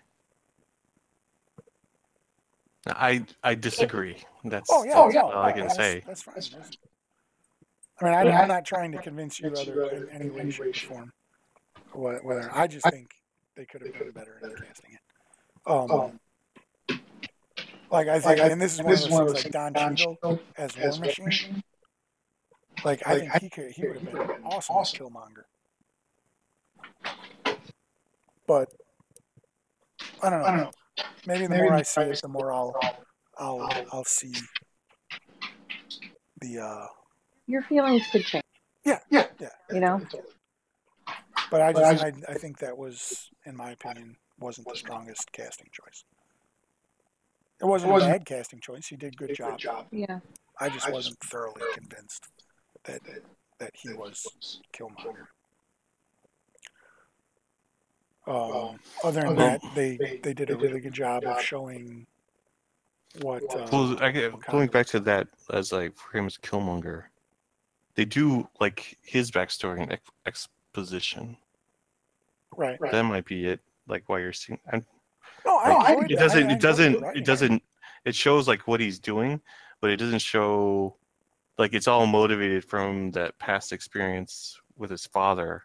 But they don't Right. show him becoming Killmonger No, in right, order to right. achieve his I ends. get all that. I just think that his acting of it, like the way he brought it to the screen, was not convincing to me. Okay. Like other people may see it and be like, "Yeah, that was awesome," but to me, like when he's in the art room, like the at the museum, and he's getting the artifact, which you don't know, I apologize. I just that was the one point where it wasn't convincing to me. That convincing to what? Like that he so he goes from this like I don't know, it's hard to explain. Because he's playing a role Right. in the He's playing a role in that situation, which to me wasn't believable. Right? Like I don't understand why they didn't see right through it right away. Hmm. And then like when he's portraying his role as well the thing he's not playing the role for the woman in the dealer shop. He's playing it for the other guy. When he asks, "Why'd you have him run away first?" He knows that already. right. Hmm. I get all He's that. playing it for It him. just wasn't convincing.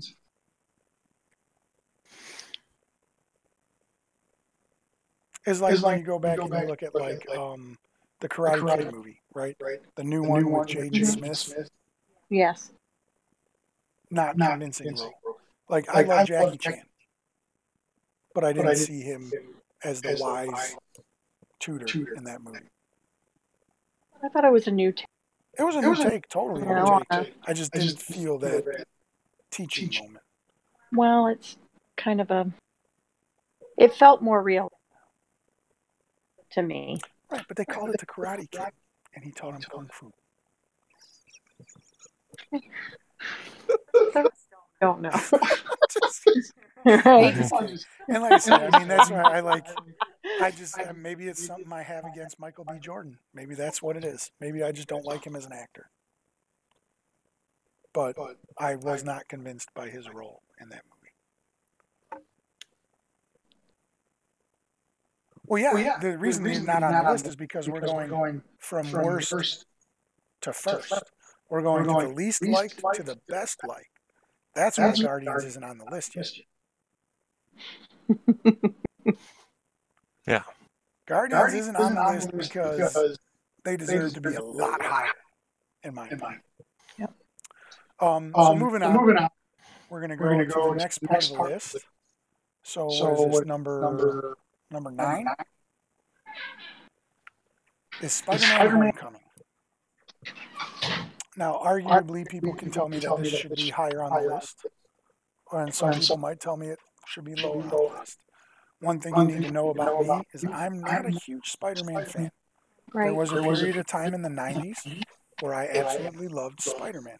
Yeah. When it was written and drawn by Todd McFarlane, that was, I'm just saying. Sasha, what are you doing? You want to come over and talk? You think Spider-Man should be higher on the list? No? Okay. I think it's appropriately. I mean, it's in the top 10. Yeah. It's in the top 10. Yeah. Because of what all the Spider-Man movies were prior to this. Like, the only one I liked prior to this was the original Spider-Man. I thought that was an amazing movie. But this was before they had the whole Marvel got their hands in it. Yeah. I think they did a good job of trying to explain, okay, so this kid doesn't have, he's got the webs that shoot out of him instead of making it. Yeah. Which was the one thing I didn't like about the original movie because he's a Yeah. super smart kid. But this, I mean, I think that Tom Holland embodied both Peter Parker and the quippy little Spider-Man kid. Yes. And it showed how, like, he was really Sasha, leave the guest alone. Sasha, go lay down. You just go lay down. Come over here and lay down. Just lay down. Leave the guest alone. She's here to talk to me, not to you. She's very mad. You see the way she's turning around Yeah. for me? She's like, I'll do what I want. This is my house. Okay. I'm sorry. I love you. I love you, baby. Good girl. Good girl. Go lay down. Or you can load up on the couch over there. So Rick is actually.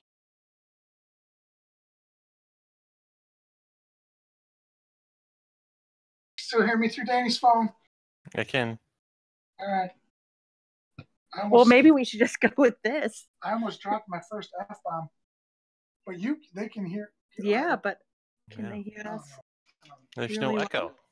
Yeah, there's no echo because it's not coming through my. Can you hear us very clear? Yeah. Or am I in a fishbowl? You just seem far away from the phone. Here. Oh. Can you hear us? Yep. Can you hear me? I can. All right, well, we'll just do this then. Yeah. It only took half the show.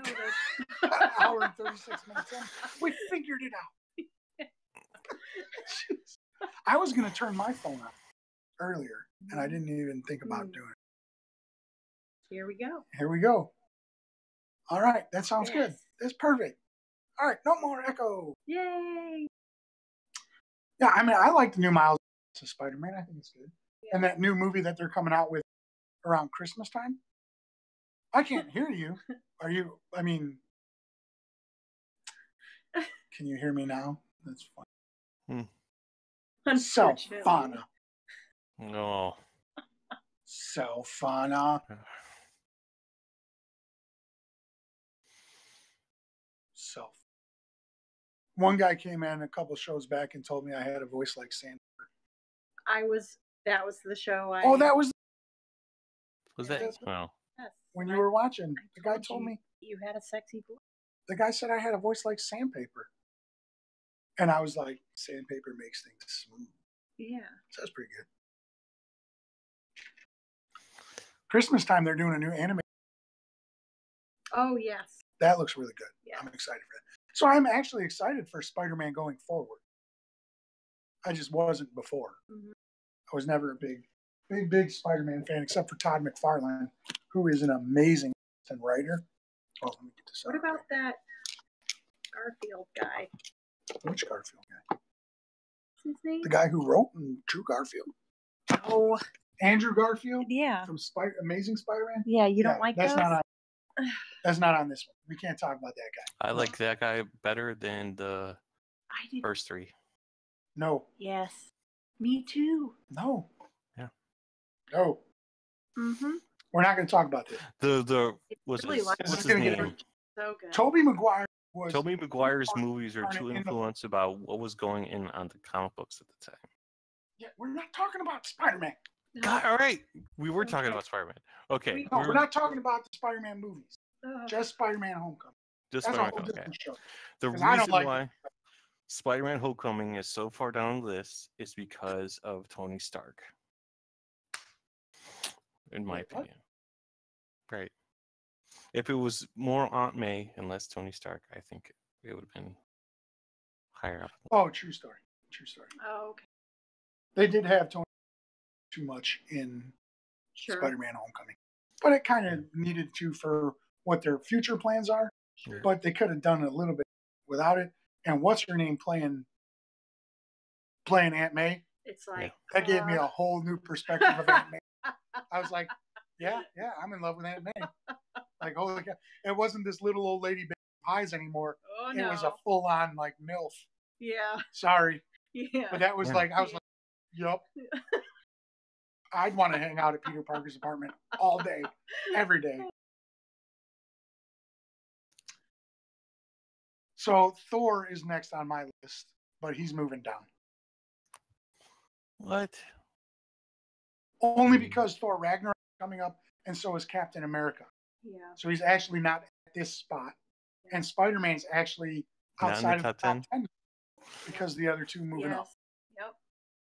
But the original Thor movie, I think, was great because they were trying to integrate a whole new part of, like bringing Asgard. Yeah. You can't have an Avengers movie without Thor. Right? Like, when you think about it, like, who's the important of the Avengers movie? You need Captain America. You need Tony Stark. You need Thor. Yes. The Hulk. And the Hulk. Right? Those are four that you definitely need. I would argue you need people like Hawkeye and the Black Widow. You need them. Yeah. But like, having an Avengers movie, Thor, is like having a Justice League movie without Wonder Woman. Yes. Right? Yeah. Like, because you got to have your heavy hitters. Yeah. And in a world, where aliens are coming and Thanos is coming and all these big world-changing things are coming, you can't throw a bunch of Black Widows and Hawkeyes at the problem. Right. You got to have your Thors, you got to have your Hulks to throw at. But I thought this is another one where I'm really not happy with the casting choice. But it was Jane Foster, and I love Natalie Portman as an actress. Sure. It just seemed like she was almost strong-armed into playing Jane Foster. Yeah, the X-Men aren't on this list because it's strictly Marvel Cinematic Universe. Things owned by the Marvel MCU, like Disney only. X-Men, like, we're going to do another list where we take everything, all of them, and we're going to have that list. But the X-Men, the only one that is deserving of place higher, like in the listing, is the first one, in my opinion. Like, even the new, like, first class. The first two acts of the first one. Well, no, as a whole. Because you have to take it, it wasn't done in the vein of trying to stick to source material. Right? I just think the ending of the movie was meh. It was on par with X2. Yeesh. I suppose. I mean, I dispute that because we're not talking about X-Men. Right, we're not talking about it. Because obviously the best X-Men universe is Logan. Yes. Without, I mean, people would Undisputed. argue Deadpool movie, but I don't consider that part of the X-Men universe so much. Right. But I mean, Logan and, like, I liked Logan a lot more than I liked Deadpool. But if you know me, you know why. Deadpool's a great character, but I don't like him because of the way he was brought into. It has nothing to do with a character, but everything to do with the person who created him and why he created him. So it's nothing against Deadpool personally, but Rob Liefeld made him to be a mockery of Deathstroke in DC Universe. And I didn't like that. But that's just me. But all that withstanding, Deadpool is now like he's taken over the world. Right? Like, so that can be a whole nother show too, where we discuss Deadpool, because I know Deadpool is a fan favorite of the other guest on the show. Yeah, that would be me. Mm-hmm. Yeah, he is a Deadpool, and I mean, there's a lot of cool things about Deadpool that I do enjoy. I just don't like the guy who made it. Well, I've never ever read anything that was before Deadpool was on his own. Because that's fair. I've never read anything where was a imitation of Deathstroke. I was always like he was his own. Well, you won't see it like in the comic book, but like when you hear the first couple interviews, probably about the creation of Deadpool, he flat out admits to it being like, I was working on this, that, and the other thing. So when I jumped ship to go over here and do this. I thought Deathstroke was a joke of a character. And I think he's actually a really, really good character. So my disdain for Deadpool early was because of Rob Liefeld. Right. Now, I think Deadpool, you can't have the Marvel, you can't have a lot of the stuff going forward. And now that there's this possible merger with Fox and Disney, right? Think about the things that they could do now. If you get the people writing the cinematic, we're going to get we could hypothetically get a really good Fantastic Four movie, which the world needs. I think it deserves to. They deserve to have it. Yes, with for how what Fantastic Four did. Right, with how important Fantastic to the comic books in general and to the whole life of comic books, it deserves a better showing than what it's got. And so, like, you will get stuff like X-Men. You know, we can now use mutants in the movies, right? So we'll see where that. I like. Yeah.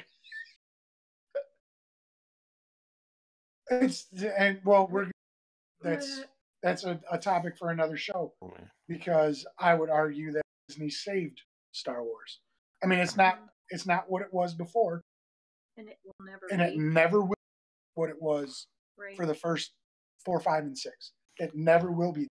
But the direction that Lucas was taking it, was not good. The Orions, it was not good. Disney injected life into it, and people, we can go back and forth and argue. You know, I have a cousin, Nathan, who absolutely hated The Force Awakens.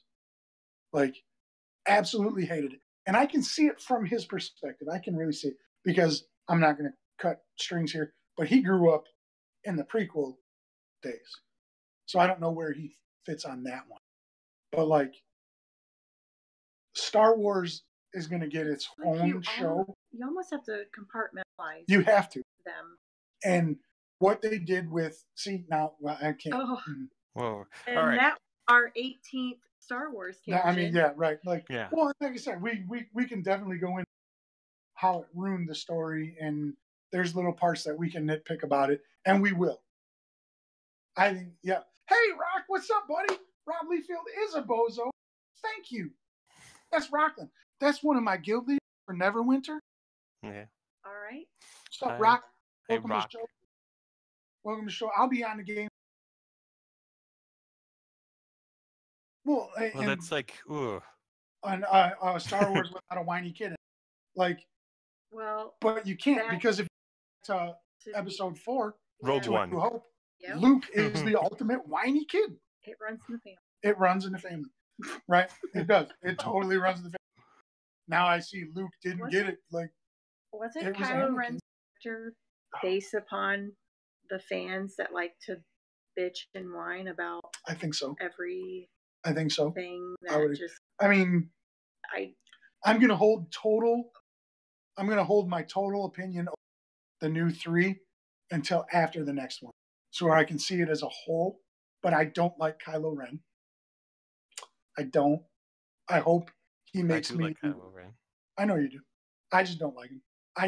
I liked Rey.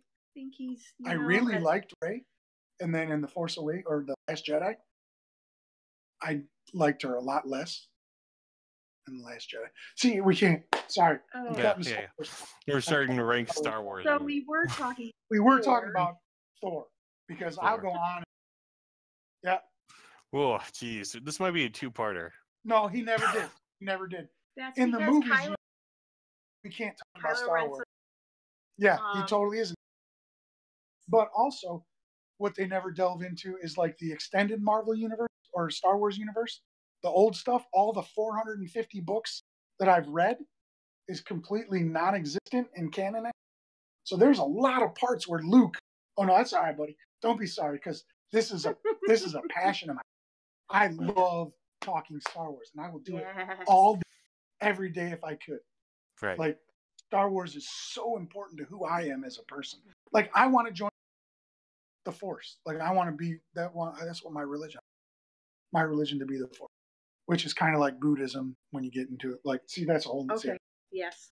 Right, that was Han Solo's job last year, right? But like, see, okay, nope, hard cut off Star Wars talk right now. All right. We're Thor. talking about Thor, the original Thor. So let's movie. Thor because Yeah, let's it because just we weren't invested in Thor. Captain America: Civil War, which I obviously didn't type all the way out, so I apologize.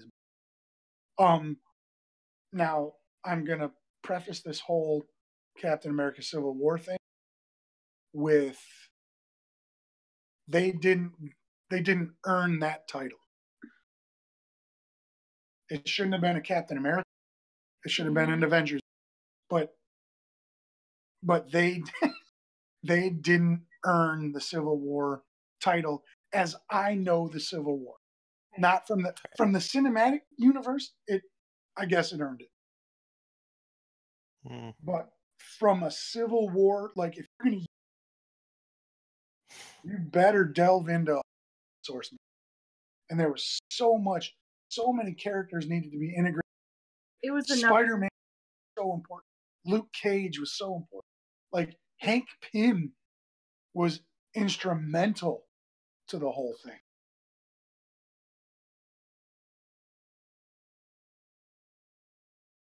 Yeah, it was definitely X amount of time.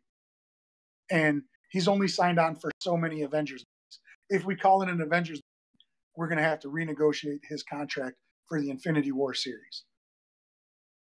That's why pay these guys.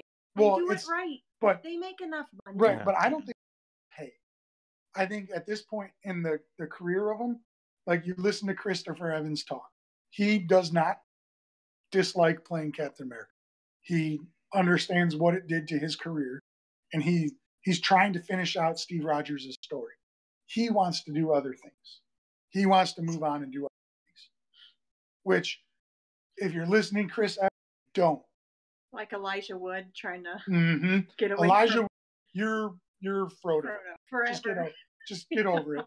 I've seen a lot of your other stuff.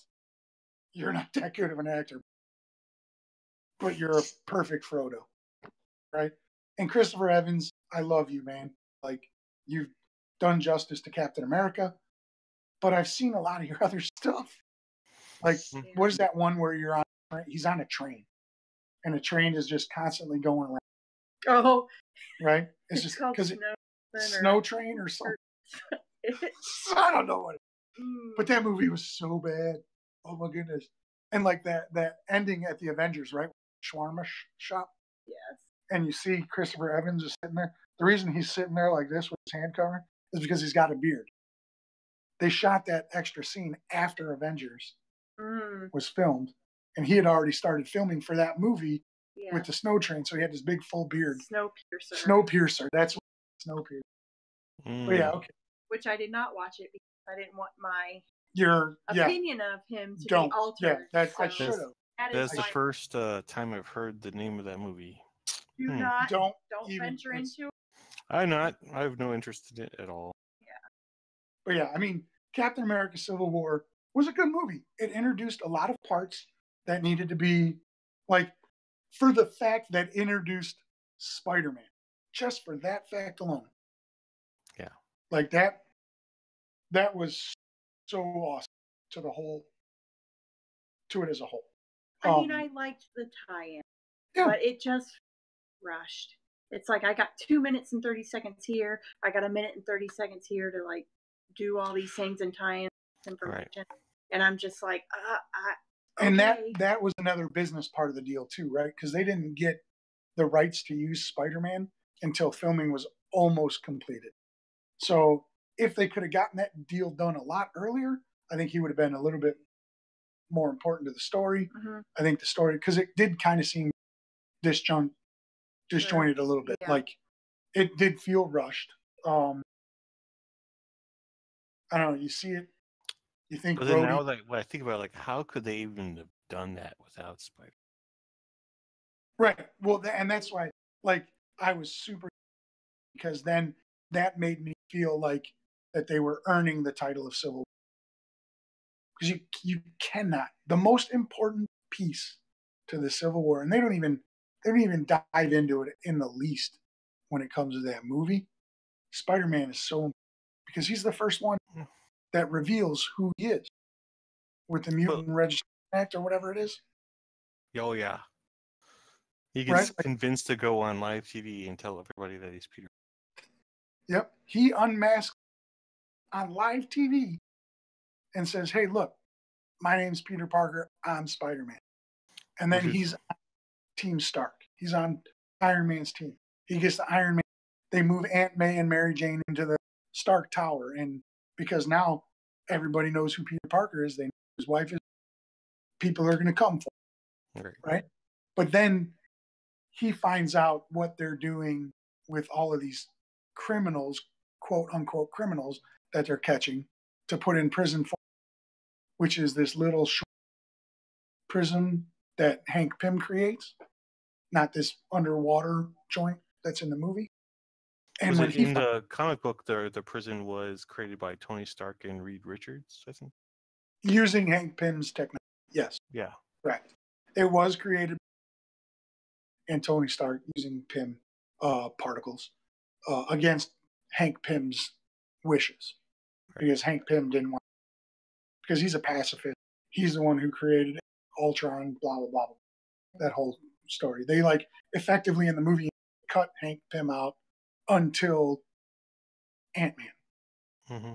And now they're trying to backpedal the stuff, which we can get into when we get to Ant-Man.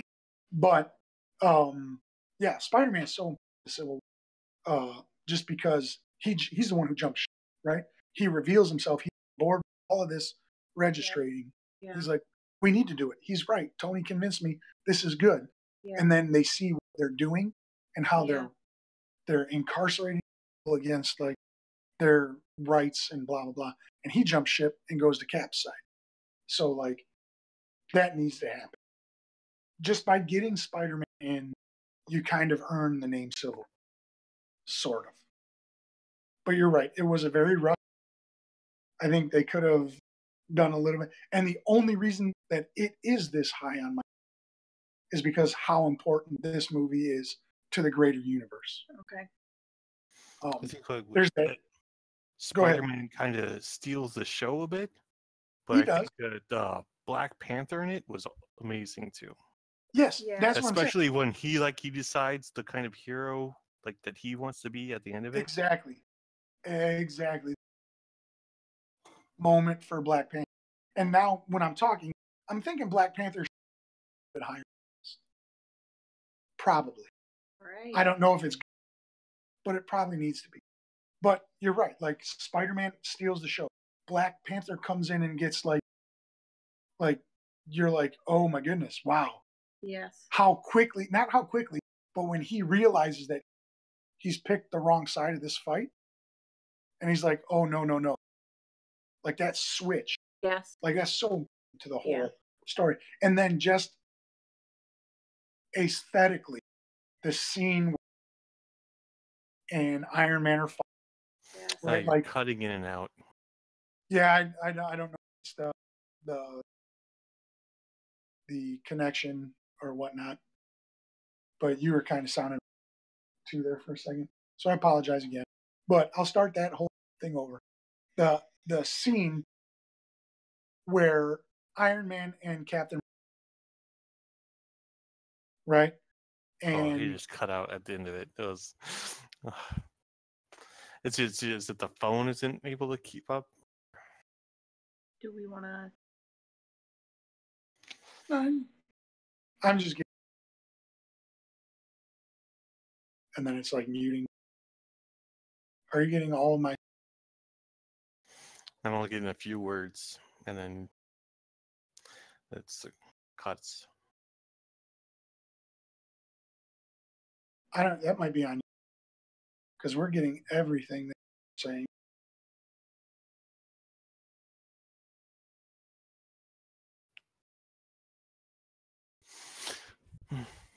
I don't know. I don't want. How we sound in Twitch watchers?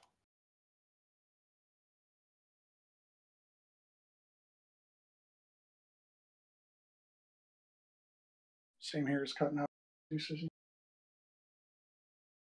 Let's see. Maybe this will help.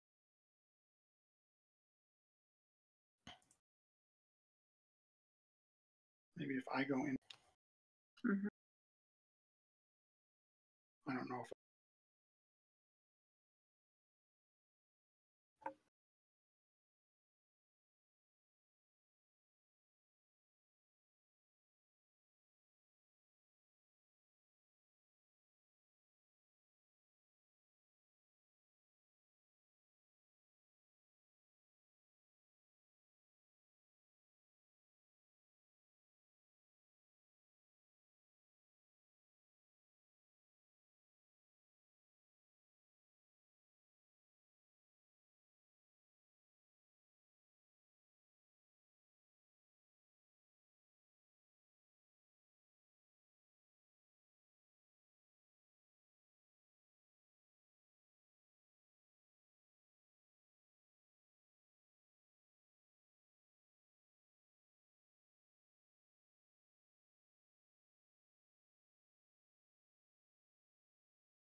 So, well,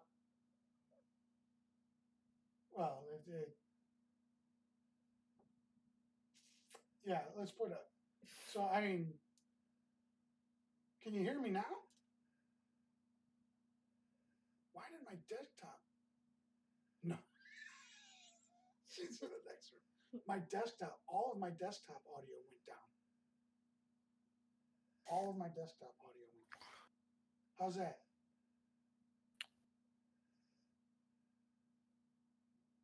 You can hear us? How's that? Can you hear me? I hear a sandpaper like voice. Oh shoot.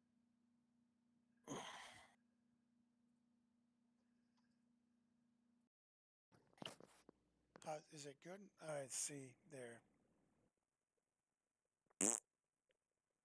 Super soft. Yeah, I know. Like sandpaper. Soft like 120 grit sandpaper. I don't know. I've been having so many problems with this gosh darn thing.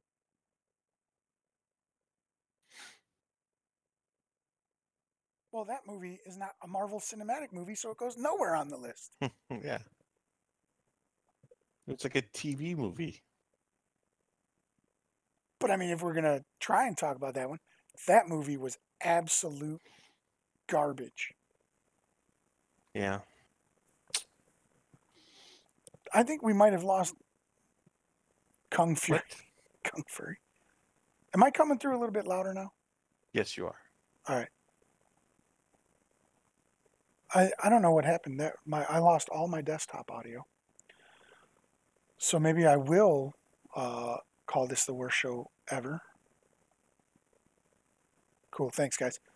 I don't know if we're gonna get Darth Shear, Darkside Danny, aka the greatest guest ever. Sorry, Toph. I can't argue with that. You just moved down the list. Well, I mean, he's like co-host, so Mm-hmm. I mean, he's not really a guest, right? Yeah, I guess. Yeah, yeah. I I mean, think I often need like another, like, what's it called? this is really bad because, like, I don't know Classification. what we're doing here. Like, are you connected, or It totally. do you want to get connected to my Wi-Fi? Maybe that'll help.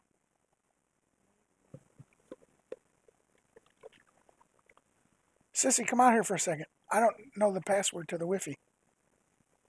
Well, I only know about 4%. Oh, and I can't charge you because You should have charged when I came to the door.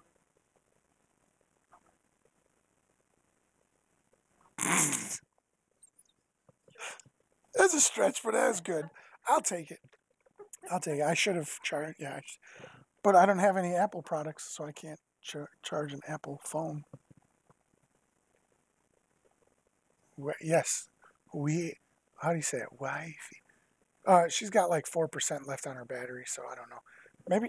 Oh, here, I got it. Here, I got it. I got it, Danny.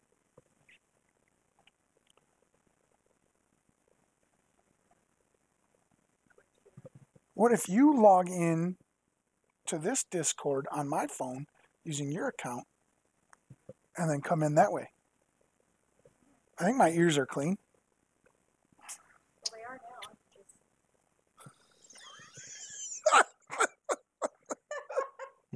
This is all right. So yeah, where were we? Where were we? Captain America: Civil War. Yes. So stuff is changing on the list on where things go, because Captain America: First Avenger comes farther up.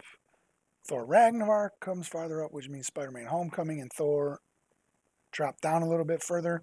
I think Captain America drops down, and First Avenger will be in front of this one as well. Maybe.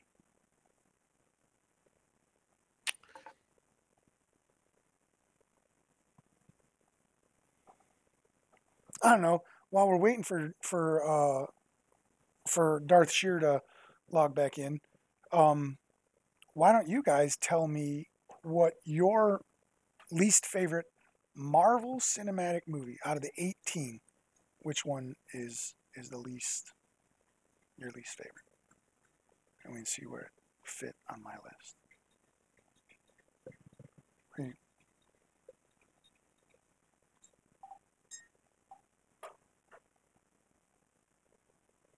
Is it not connected? Ant-Man? That's your least favorite? Ant-Man is your least favorite? Wow. Because I haven't even put that on my list yet. You guys are going to be very upset with me. I think where I have that listed. Because I absolutely love that movie. Wow, Guardians of the Galaxy 2 is your least favorite, Rock? Whew, you are not going to like my list. You know what? I think actually, no. You are going to like my list.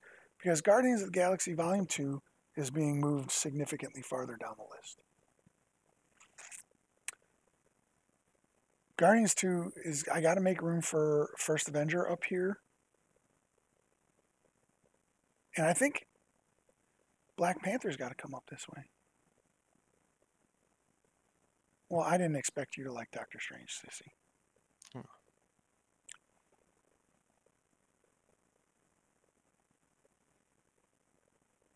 I didn't expect you to like it. Okay, so what's your favorite movie before we get into my top?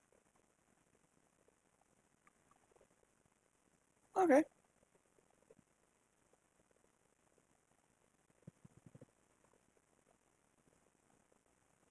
Like I'm looking at my list now and I'm wishing I didn't put volume 2 where I put it. So when it comes up, don't be mad at me. Because actually, First Avengers now in my top 5. What did you do? We'll fix it. We'll fix it. Hang on. I'll get it. Are you logged in?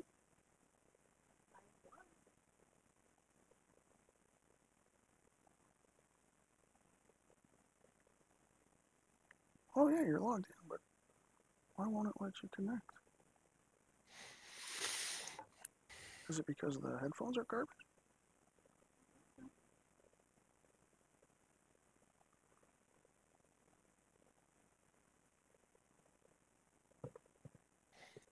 Hello? How about now? Oh, we got echo back.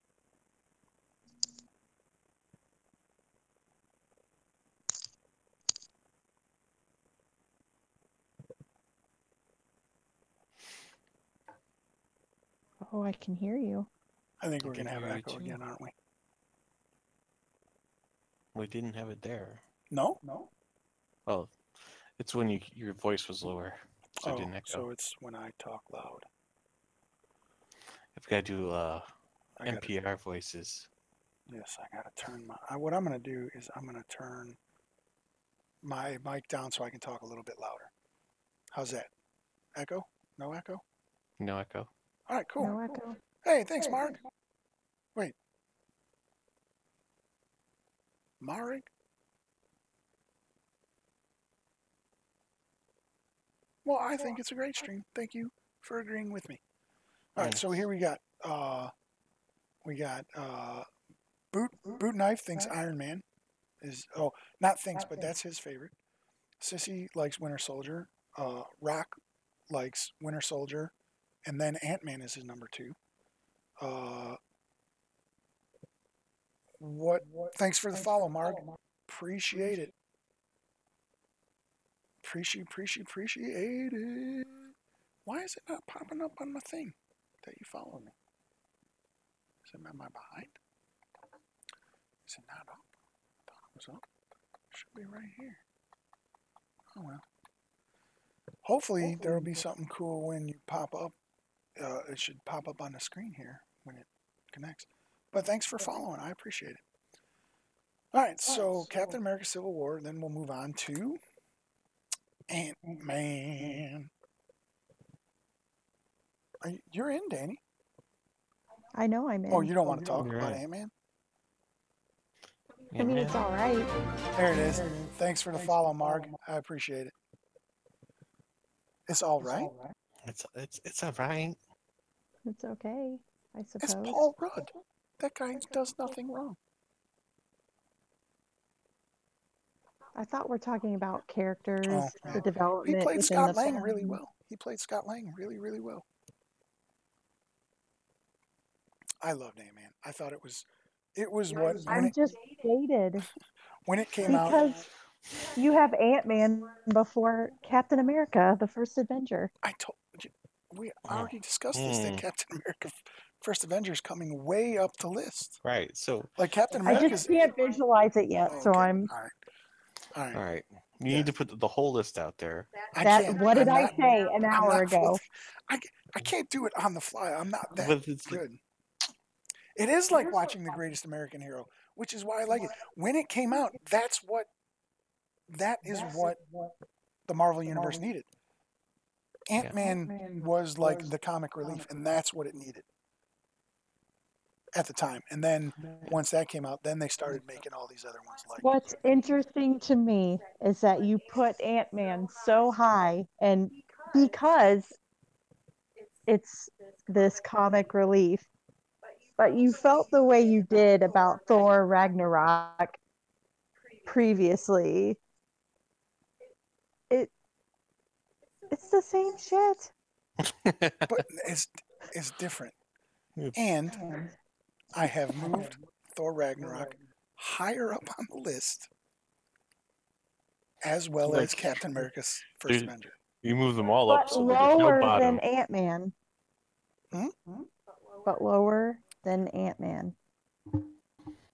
Right, I agree, Rock. I think it went over the top with the humor on it. Um, thank you for thank you, and the whole movie was a comedy. Thank you. Yes, yes, Matt, you are correct. I'm not saying that it wasn't funny. I liked it.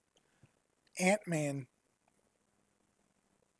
the whole premise of the character is funny when you look at it. Um, and in my defense, I have moved Captain America: First Avenger way, way up the list. It is Right. now significantly entrenched in my top five. So, All right. in Rick's Significant. defense, this is in the actual order that he ranks. Yeah, yeah.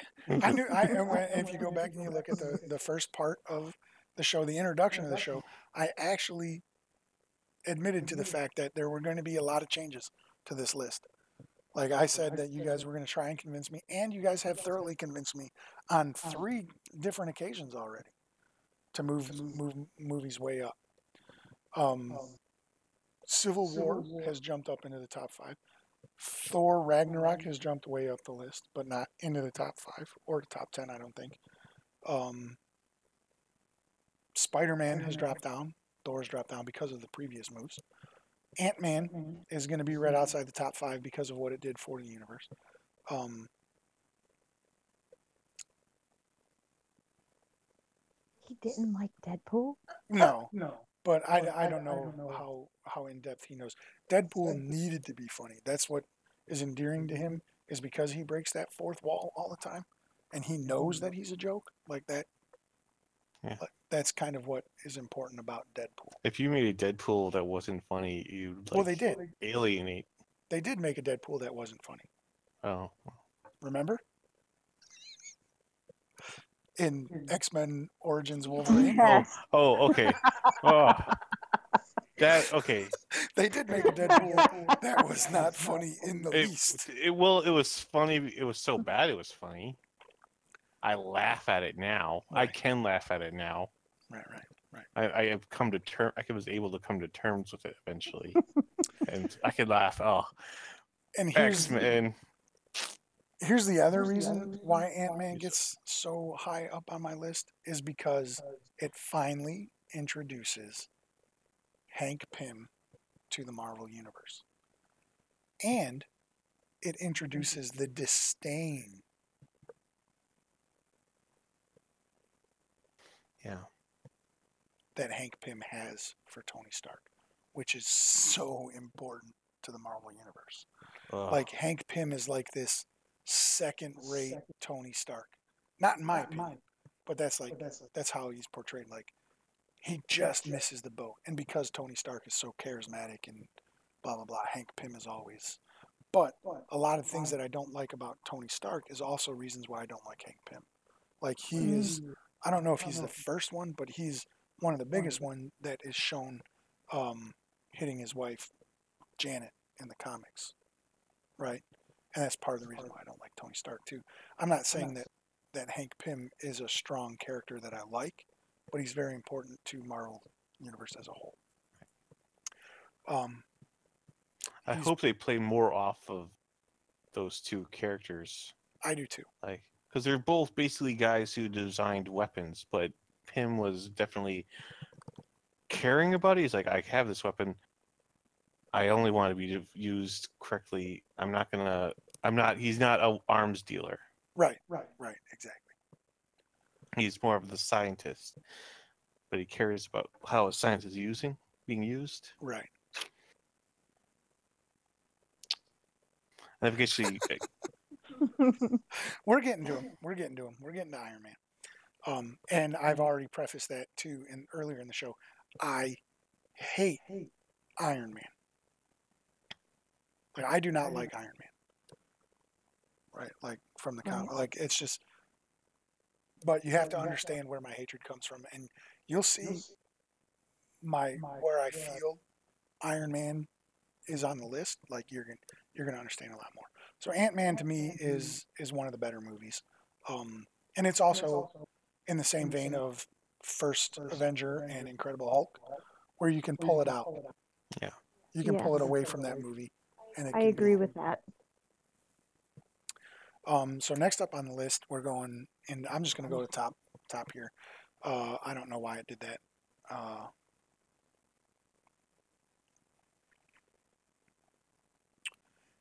Scott Lang Ant-Man is done correctly. Oh, without a doubt. Iron Man could not have been done. Tony Stark could not have been done by anybody else than Robert Downey Jr. Like, and that was, if you go back earlier in the show when Iron Man 3 first comes up on the list, like, I don't like Age of Ultron at all. Like, that's my worst listed movie. And then shortly after that is Iron Man 3. And we talked a lot about Tony Stark and Iron Man in that, and like how Marvel just has this way of casting the right person for the right job, with a couple of exceptions. Edward Norton as Bruce Banner was obviously one of them. I didn't like the casting of Killmonger, but other people do. What else did I say? Jane Foster, Natalie Portman as Jane Foster. I didn't like that casting, even though I love her as an actress. But they've missed very rarely with their castings. Right. Quicksilver, that kid who played Quicksilver, Aaron Johnson, I think his name is. Yes. Right. He wasn't in the movie long enough to get a feel for him. Quicksilver died real quick. Still liked him more than the X-Men. Yes. I don't think the X-Men version of Quicksilver is actually Quicksilver. I think should be one of the other speedsters, because he's the way they have him portrayed. But Elizabeth Olsen as the Scarlet Witch, I love Elizabeth Olsen. I think she's a great actress. Guardians of the Galaxy Volume 2 is up here in my top 5, but it's not. It got moved way down the list now that I'm thinking about it. Like, there's so many other movies that should be up here in this top 5. Black Panther, First Avenger, all these other movies should be. I mean, when I think about it, Spider-Man, Doctor Strange, all of those movies should be way higher than Guardians 2. Yes. Guardians 1, however, is going to be firmly entrenched in my top 5, because that movie was such an eye-opener to me of what the Guardians were, right? Like, I didn't know anything about the Guardians of the Galaxy other than the little times when they would pop up here and there in other stories. And it made me want to learn more about them. And I'm not going to sugarcoat it at all. Chris Pratt currently is probably my favorite actor. And I fell in love with him in Parks and Rec. It was the only reason why I continued to watch that show because I didn't like it at first, and now I love it. Exactly, they guarded the galaxies, which is just shows how insignificant my thought process is because I'm only thinking about this little piddly Earth, not all of the galaxies, Mm-hmm. right? Which is why Well, Captain Marvel is going to be important and stuff. What are you going to say, Monolith? I was thinking that like not they don't need to protect all of the galaxies. Well, never mind. Like as long as Earth is included, like that part where But Earth is. the Guardians of the Galaxy don't even need to protect Earth because we have the Avengers, right? Well, I guess if when I guess so. I'm not. That was just me being devil's advocate. Like, I don't. Hmm. I guess they do. They guess they need to Rock be Earth is the Infinity center of the Wars universe. It's the center of the universe, and it's flat. in the Just center gonna of the throw that Marvel out. universe. Earth is not round. Disclaimer: I do not believe that. It is a cylinder. It is definitely round. Yeah. Whew, I can't believe I'm going to drink this whole thing. I haven't peed yet, which is scary. It's weird though. It's like I was thinking, like All right, I'm going to have one of these. I wasn't going to have Do one, it. but now I'm going to have one. What's this other flavor? The other one's caramel? Yeah, come Whoa. on, guys. Sorry, Chris. I know. We're going to have to eat for lunch after this, right? Like yeah. Huh? I'm gonna have to get lunch. Yeah, so am I. We Danny can only get it brought me together. one sausage biscuit. She only brought one sausage biscuit. I'm kidding. I wasn't expecting it. It was delicious. It was from Starbucks, and it was good. I didn't expect them to have good food. Hmm. That was a mistake eating this chocolate. That's so good. Mm-hmm. Now I feel like I'm in one of the. No, Sissy, rewrite that.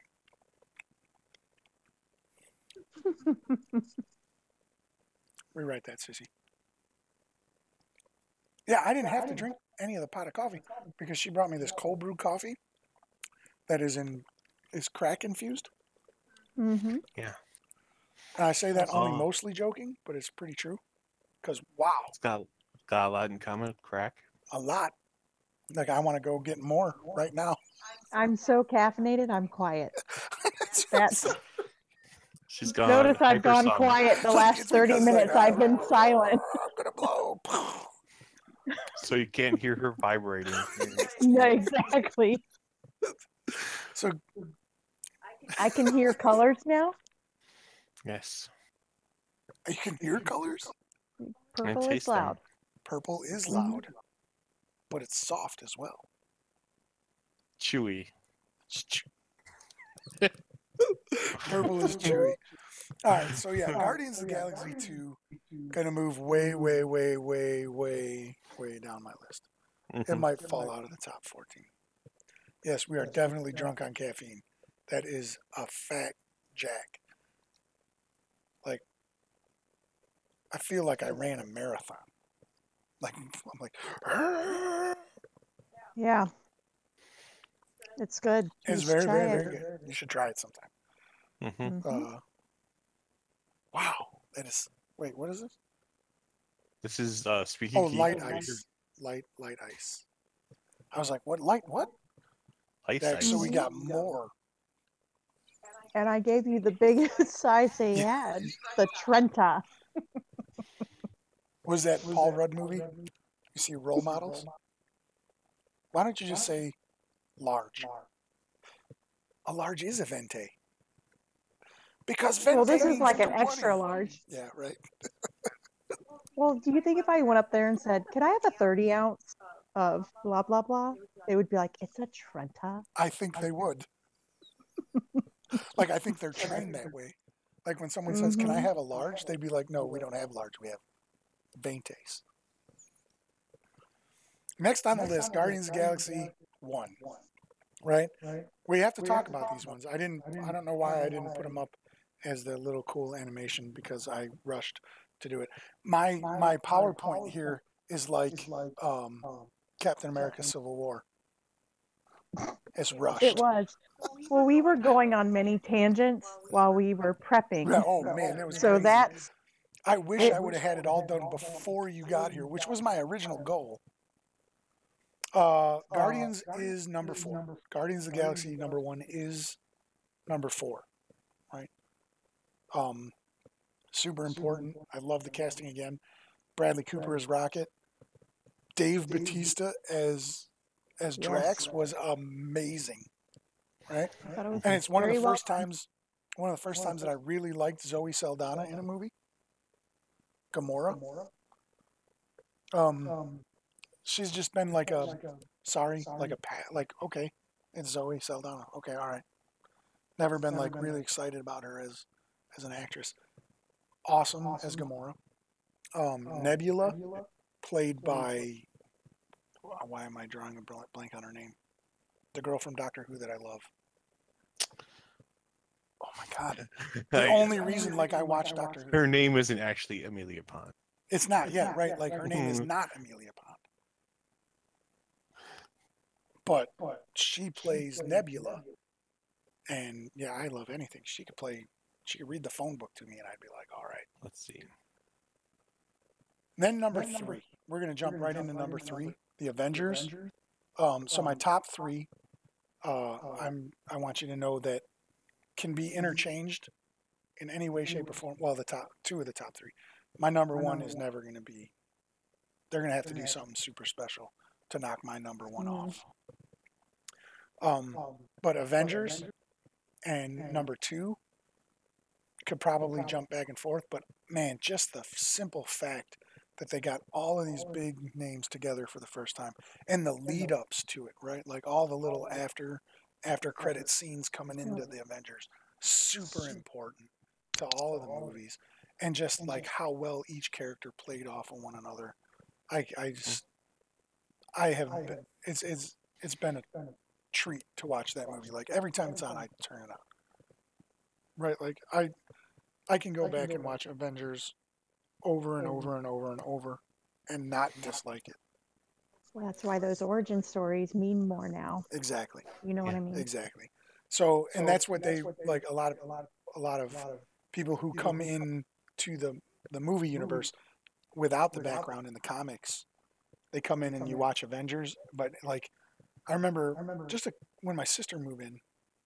Yeah, Amy Pond is in Guardians. She plays Nebula, the blue sister, not the green sister, the blue sister. Was it Karen Gillian? Karen Gillan. Yes, thank you. Topher coming out with a name.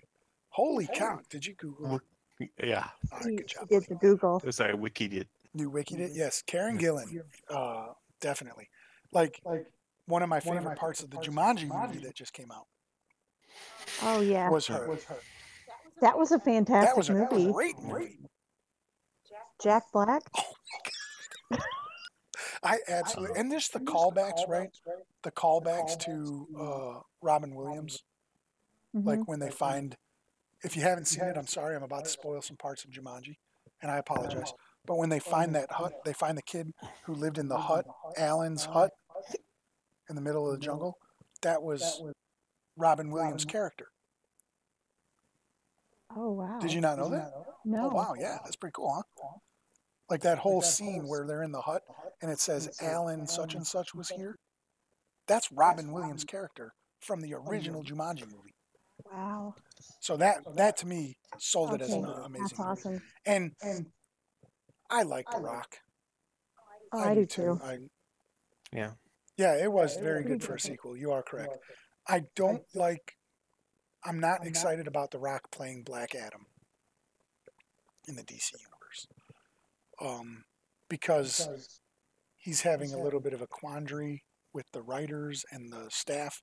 He doesn't, for whatever reason, he doesn't want to be portrayed as a bad guy. Yeah. And Black Adam is not a good guy. Like, he is not a good guy. So we'll see where that goes. But I love The Rock. I think he's great in everything he does.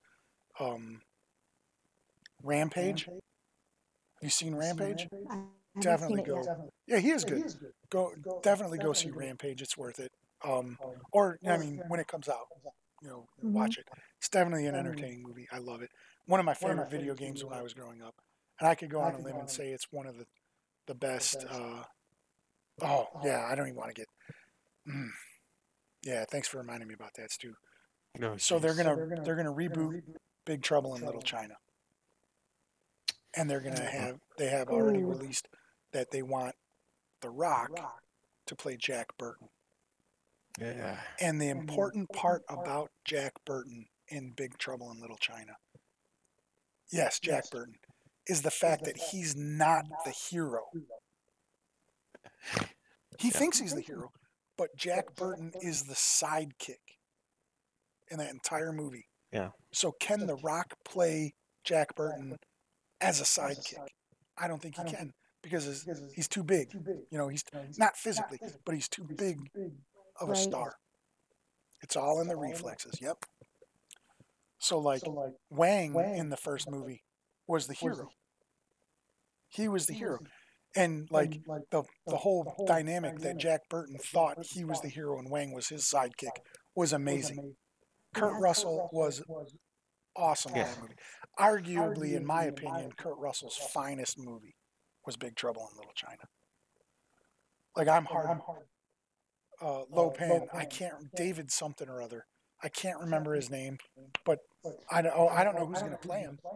Like they have been very very I quiet like about. the thing, man. Like they've been very very quiet about the rest of the casting, or if it's even going to be like in the vein of Big Trouble in Little China.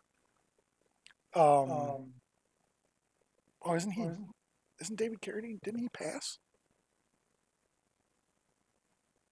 Like if he was alive, I'm not sure if he's dead or alive. We get to do a quick Google search on that. But yeah, if he's alive, for sure, David Carradine. Yes, Chris Pratt. Oh my God! Yeah. I Yes. just got Yeah. goosebumps.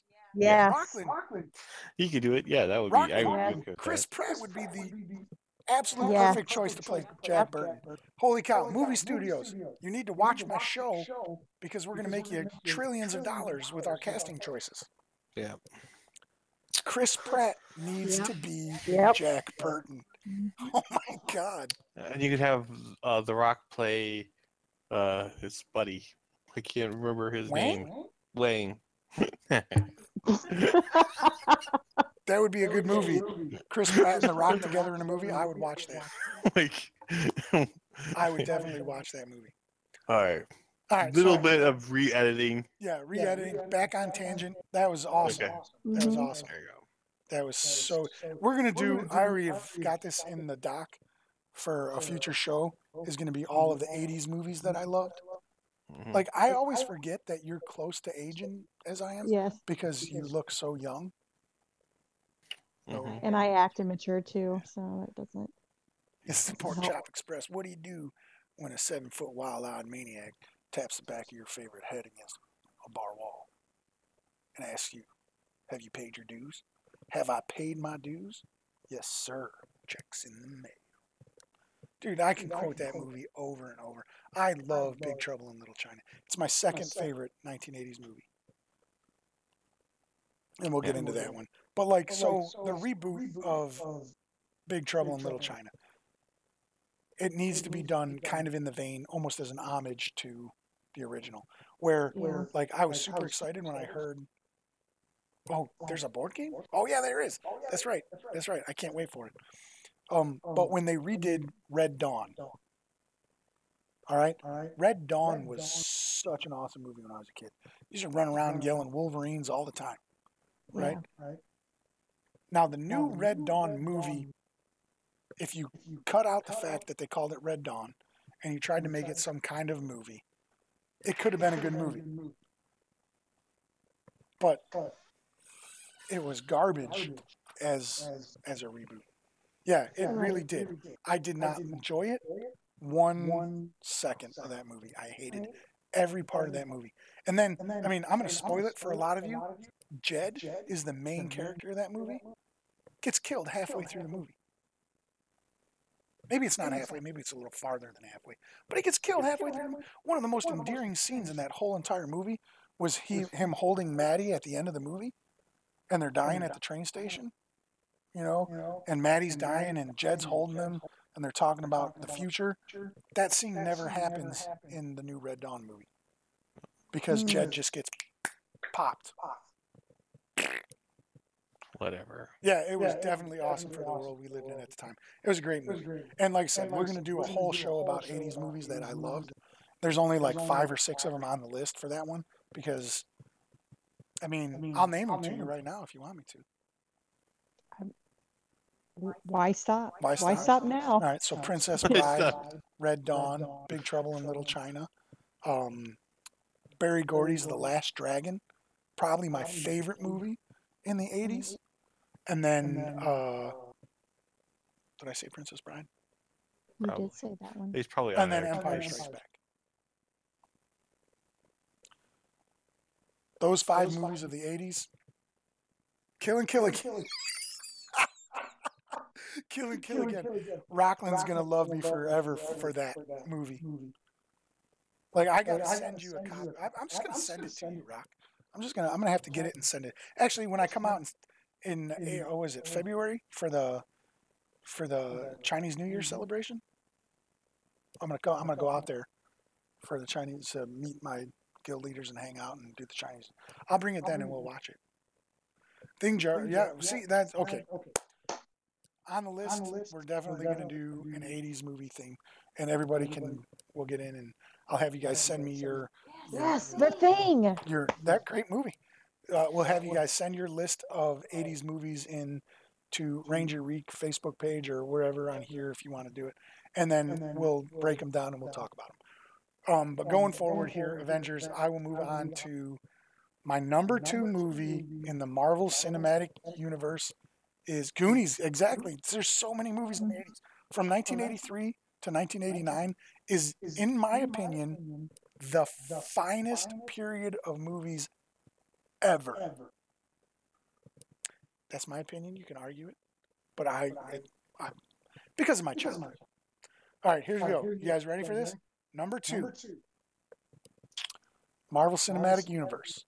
We've gone through 16 of the 18 movies. Number 2, the guy I love to hate, Iron Man, is my number 2 movie of all time in the Marvel Cinematic Universe. For many, many different reasons. The casting of Robert Downey Jr. as Iron Man.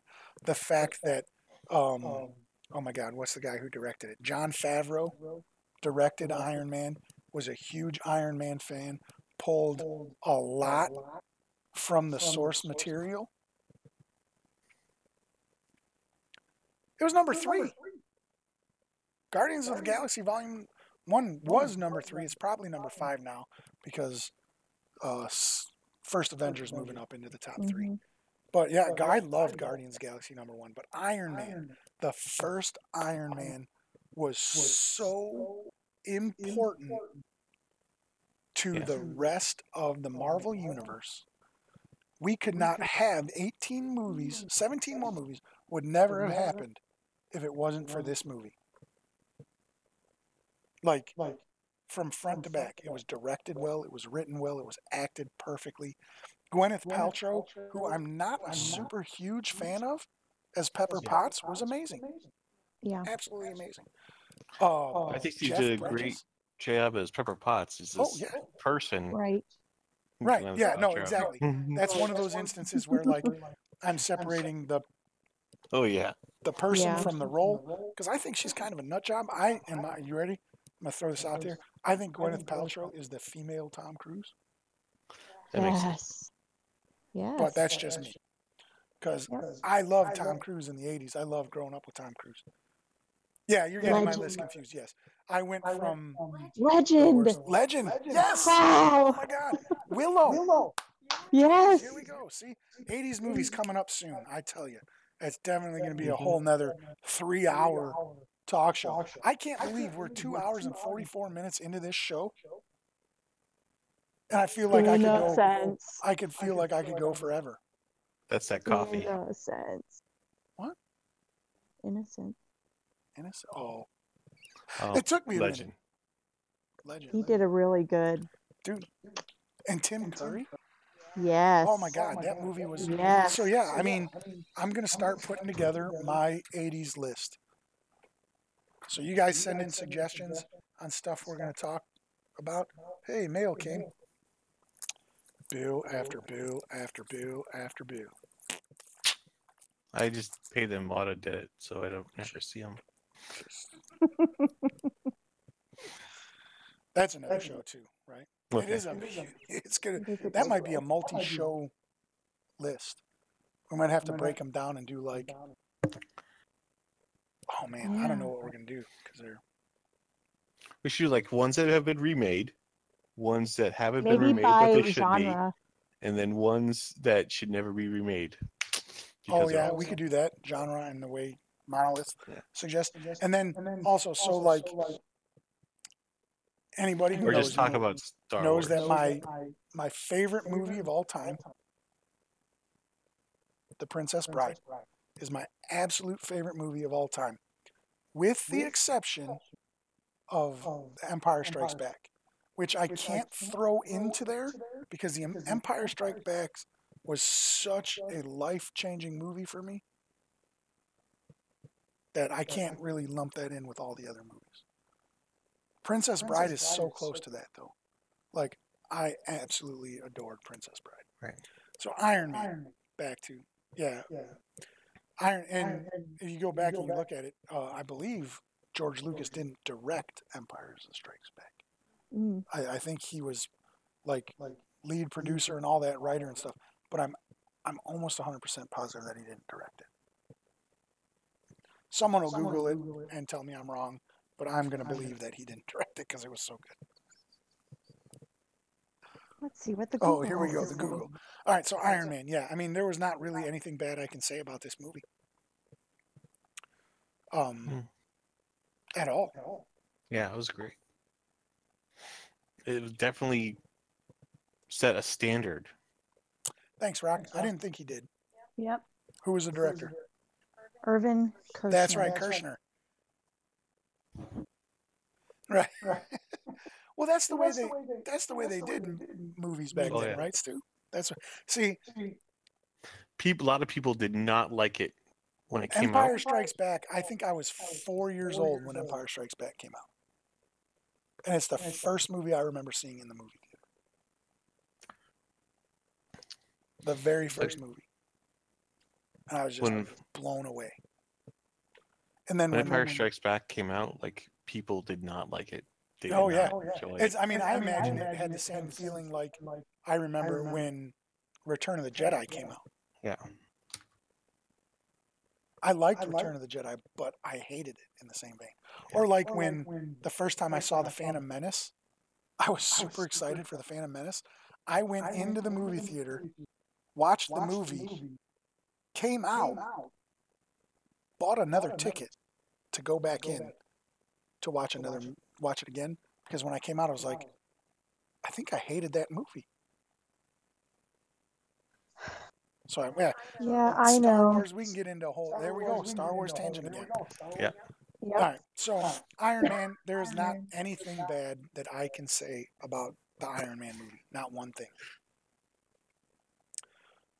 I can't. Yeah. I can't think of anything that I disliked about that movie. Hmm. Jeff Very well Bridges as Obadiah Stone, he was awesome. Yeah.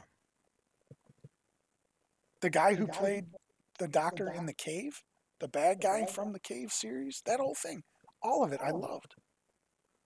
Oh. So I can think of one thing that I didn't like about Iron Man, but it's not about the movie, and it was about the casting, and I'm glad they recast him. They recast James Rhodes after Iron Man, because it was that Terrence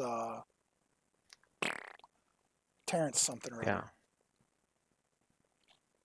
He had too much warmth. Oh. Yeah. I know who you're I'm talking like the original James Rhodes in Iron Man.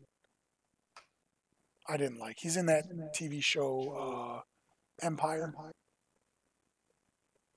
But like Don Cheadle, when they recast James Rhodes and Don Cheadle took over, wow, that was awesome. I love Don Cheadle. He's one of my favorite actors. Like, if you ever get a chance to see a movie called Reign Over Me, it's got Don Cheadle and Adam Sandler.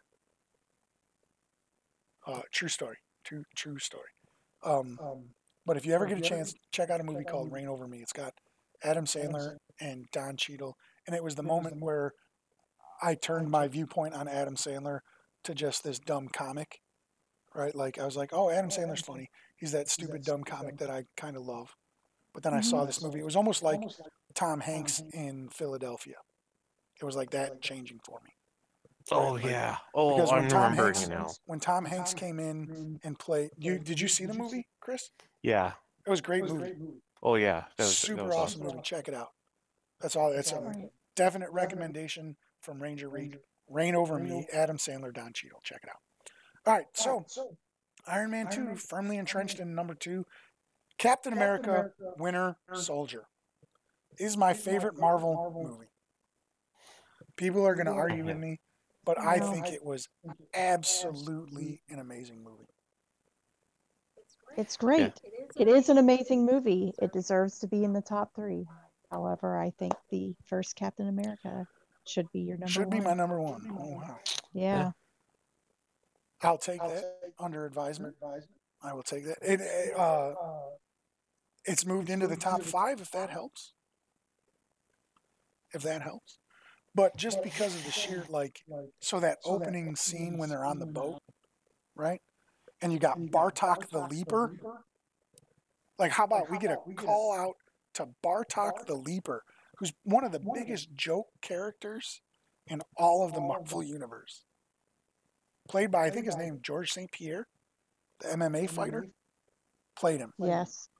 That first sight, like, you're like, wow, that was pretty cool. The whole interaction when he jumps out and everybody's like parachuting and he just dives out of the plane into the ocean, like, oh, Captain America. And he whoops some butt. And then, he's running around that whole scene where he meets Sam Wilson and they're running around the pond in Washington, D.C. And Captain America just keeps passing him. And Sam Wilson's like, man, I run this every day. And Captain America's like, yeah, keep up, Rook. Like, I mean, that whole interaction between him and Sam Wilson was awesome. And then that's just like, I don't know, like the whole thing with Bucky being introduced, like Winter Soldier is such a huge part of who Captain America is, just from Bucky being younger and when he becomes the Winter Soldier. This is my most entertaining Marvel Universe movie. Captain America First Avengers probably going to move up into the top 4 just because of Iron Man and you know what, I could make it like I can make First Avenger like 1B if that'll make Darth Shear a little happier. Like we'll go Captain America 1A and 1B. I'm never happy. Yeah. That's not true. You're just less sad. I saw the look you had when we're going to talk about Infinity War. We're going to definitely talk about an Infinity War. And the reason it's not on the list is because it hasn't been released. Haven't seen it. No. But Captain America, Winter Soldier, I get into arguments with my mom all the time. Captain America is my favorite Avenger. Yeah. He's arguably my favorite Marvel character. Like I go back and forth when I talk about Marvel superheroes. The Hulk and Captain America, I really love both of them. Not so much the Amadeus Cho Hulk that's been released, who's really cool. I like it, but it's not the Hulk to me. But Captain America passing the mantle on a couple different times. Like what I'm really hoping is going to happen out of the Infinity War, this is like one of my wishes for the Infinity War, is that instead of the mantle, so like Black Panther, right at the end of the Black Panther, like Bucky comes out, they fixed his brain, he's ready to go. All the kids running around are calling him White Wolf, White Wolf. I don't know if they're calling him White Wolf or if they're saying White Wolf to somebody else, because when they say White Wolf, the cameras kind of pan back a little bit. But White Wolf was a very important character in the Black Panther world. Wasn't Bucky. So I'm hoping that if that's the way they're going, they're leaning towards like Bucky becoming like the White Wolf. And with contract negotiations with Christopher Evans stalled. He doesn't want to do it anymore. He wants to move on. They need to pass the mantle of Captain America on. Are they going to pass it to Bucky? Or are they going to go the route of the comics now and pass it on to Falcon? And is Sam Wilson, is he going to become the new Captain America? I'm kind of interested to see who's going to go or what they're going to do with it. Because that Sebastian Stan, who plays Bucky, he signed on for like 4 more Marvel movies. So we don't know where that's going to go. I don't know if it's actually 4, but he signed on for an extended period of time with them. So Infinity War coming up next week. I'm super excited. I'm not going to see it next week, so I'm going to have to hold on to my reviews. But the reason I'm not seeing it is because, like I said earlier, I go to these movies on opening weekend or whatever, and there's parts of the movie that gets cut out because people are so impassioned about the movie that they're cheering and laughing or clapping or screaming or whatever that sometimes I miss stuff out. So I'm going to wait a little bit. Eventually the goal of this show, right? We're going to become all super famous in the geek realm, and then people are going to invite us to the pre-showings of the stuff.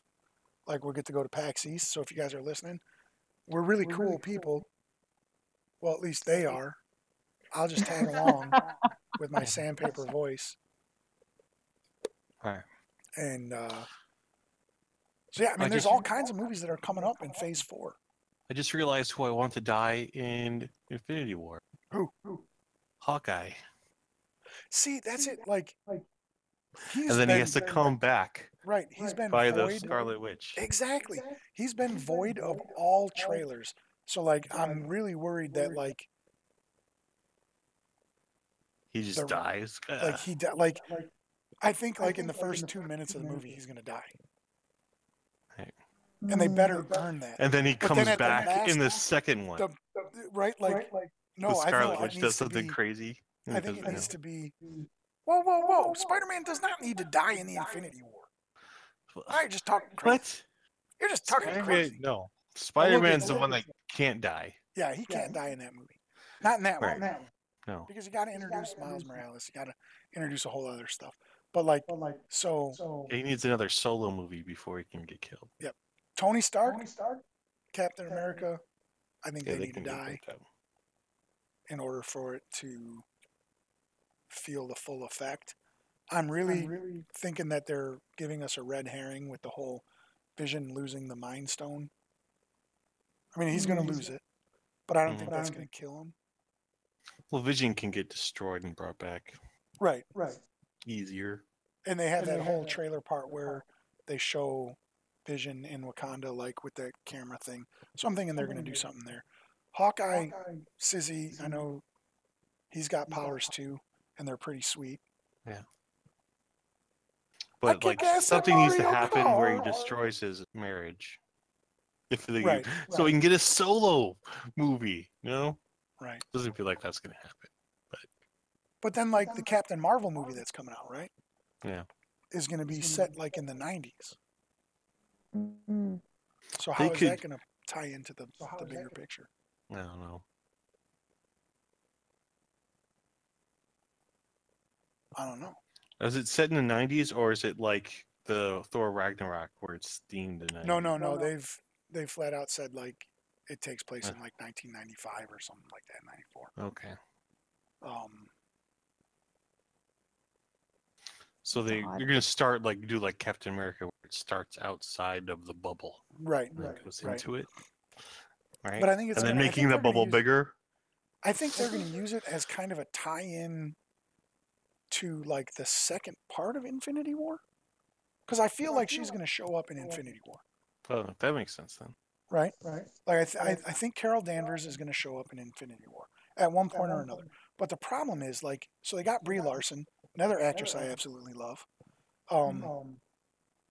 It's set in the 90s, which at this point in the Marvel Cinematic Universe, we're straight up 2018. Mm-hmm. So that's like 20-some years ago. Are they going to age her, or are they going to recast the older Carol Danvers? Or time travel. Time Stone, yep. Or are they going to time travel? Mm-hmm. Who knows? I'm very excited to see what they do. I have high hopes for the movie, but I'm also, like a lot of these other big productions that they do, I'm going to hold back a lot of it. I know. because I'm worried that they're going to rush stuff in and Yeah. I know. right. My like least favorite parts in the And then it's going to be Marvel comic book universe are back there with Age of Ultron. yeah. That's actually what I'm really afraid of. Like I'm afraid that Infinity War is going to be my 19th on the list. Well, Yeah. if Spider-Man was in Age of Ultron, it would have been better. So there's that. You know what Control would have that. made Age of Ultron better But if it didn't exist? oh, If they broke I it out said into like 3 it was movies. very good in like that was another one. Like pushing.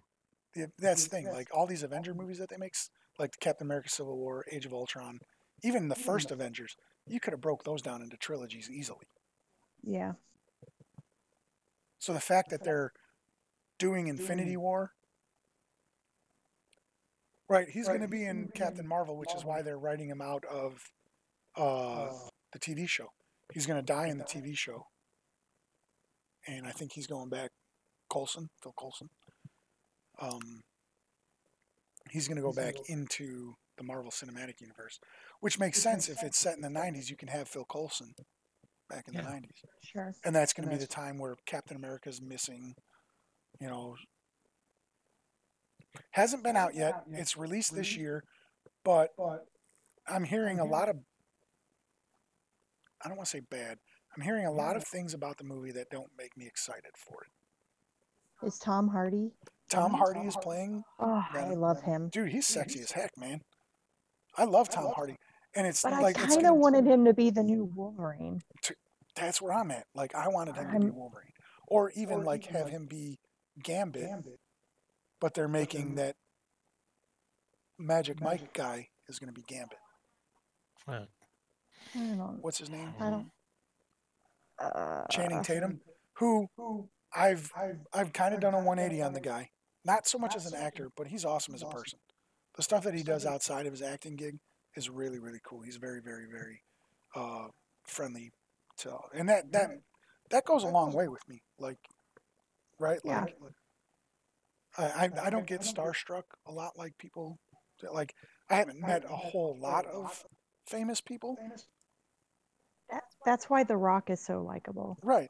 Like, he's like one of those guys, like, if I see him, like, I'm like, oh, dude, that's The Rock. And I feel like I could go up to him and talk to him and have a conversation with him. Yeah. Like, when I was growing up, I was very big into sports when I grew up. And I met a lot of famous baseball players. And most of them were jackasses. Hmm. So it kind of desensitized me to the stardom of things, right? Like, Sure. I could name a couple of stars who I would probably freak out if I saw. Like, if Taylor Swift knocked on my door, I'd probably fall over dead. I love that woman. I love Taylor Swift. Mark Hamill. Mark Hamill, oh my God, I'd probably Yes. kidnap him, keep him under my sink. If you're listening, Mark Hamill, Don't come to my Yeah. house. send a Yeah. text. Yeah, like, I mean, don't come over like unannounced, because I'm pretty sure that's how I would react if you just showed up. But if you gave me like a year to prepare, don't come He over still because might you're going to end up. be in his closet at some point. You won't be under the sink. You might be in the closet. So that's all I'm saying. You got to prep me for that, Mark. All right? Don't just We'll show do the up. video camera and his dog. Active fan fiction. That would be funny. But yeah, I mean, so like I kind of get desensitized to this the whole star thing. Yeah. And you know, I just saw that the other day too. And so like we get into the Hasbro stuff. I've been 50-50. The first Transformers movie, I enjoyed immensely. Thought it was great. The fact that they brought in the voices from the cartoon was awesome. Yes. On that same side, G.I. Joe was such an important part of my life growing up. That movie, both of those movies, even with the star power of The Rock, those movies They were were horrible. terrible. Absolutely Yeah. horrible. Mask, not a lot of people know about Mask. Like, that was one of those cartoons that I really liked. I had a bunch of the toys. And I'm really excited for it. I hope it's Yeah. good. I think I had more toys of her mask than I did seen episodes.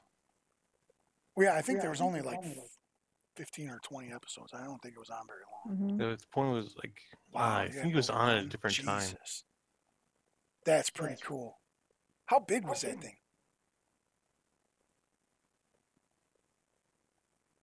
I only had like 4 of the Mask toys. But you want to talk about toys? G.I. Joe toys? I think I,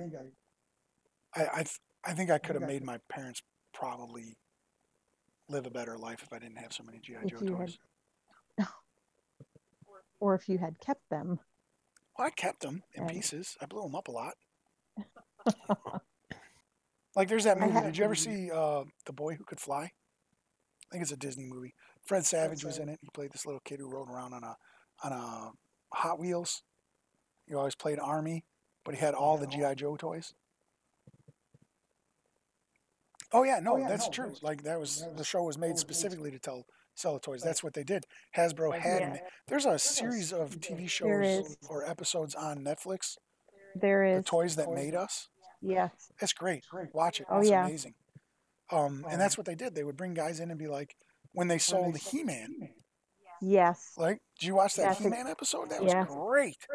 Oh my goodness. And G.I. Joe, like That's what I watched had. it. I had He-Man and She-Ra. Yep. Oh. She-Ra made me so mad. Not because it was like a girl thing, but because when you like I go back and I watch it now, and I'm like, what a I mean, horrible. Did you go back and watch any of that Oh yeah, crap? no, I do. It is. I watch a lot of it. Yeah. I'll go back and I watch a like. I tried watching He-Man again. I can't do it. But like She-Ra is specifically, right? Like they almost like tried to make this like super heroic, strong girl character, and then they just Thundercats, ho, buddy. I don't. Woo, man. Thundercats and Silverhawks. Those are my favorites. But yeah, so there we are. I did my list. A lot of things got moved around. Not a lot, only like 4 or 5. But it shaped the list in a different way. Captain America Winter Soldier is going to be number 1 for the foreseeable future. Sorry. All right. But I first, suppose. At least it's your list. First Avenger comes way, way up the list. So there's that. Which is good. Right? Yeah. That is good. That's yes. I don't know. You gotta add all the like X-Men and DC universe so that they all fit in the top 20. Well, if I just add the X-Men movies and the Fantastic Four, like all of these 18 are definitely in the top 20. Because I don't think And there's the one of these Spider-Man movies. with the exception of Age of Ultron. Oh man, I just Like the first Can we Spider-Man just have alone, a redo? the first Spider-Man alone, and the first Blade movie alone are better than Age of Ultron. I disagree. I know you do. That's why it's my list. I know. But I think Blade was done really good, and you got to take into consideration the landscape of the superhero movie. Right, I like the first X-Men movie. Right, like I really enjoyed the first X-Men movie. Chris liked the first like 2/3 of the movie, and then after that it was garbage. But like Patrick Stewart as Professor X, talk about having a part written for you. Like nobody could have done that. Yeah. Oh, for sure. There's that. Like, I mean, and I kind of liked Blade Trinity, kind of, but Blade 2 was horrible.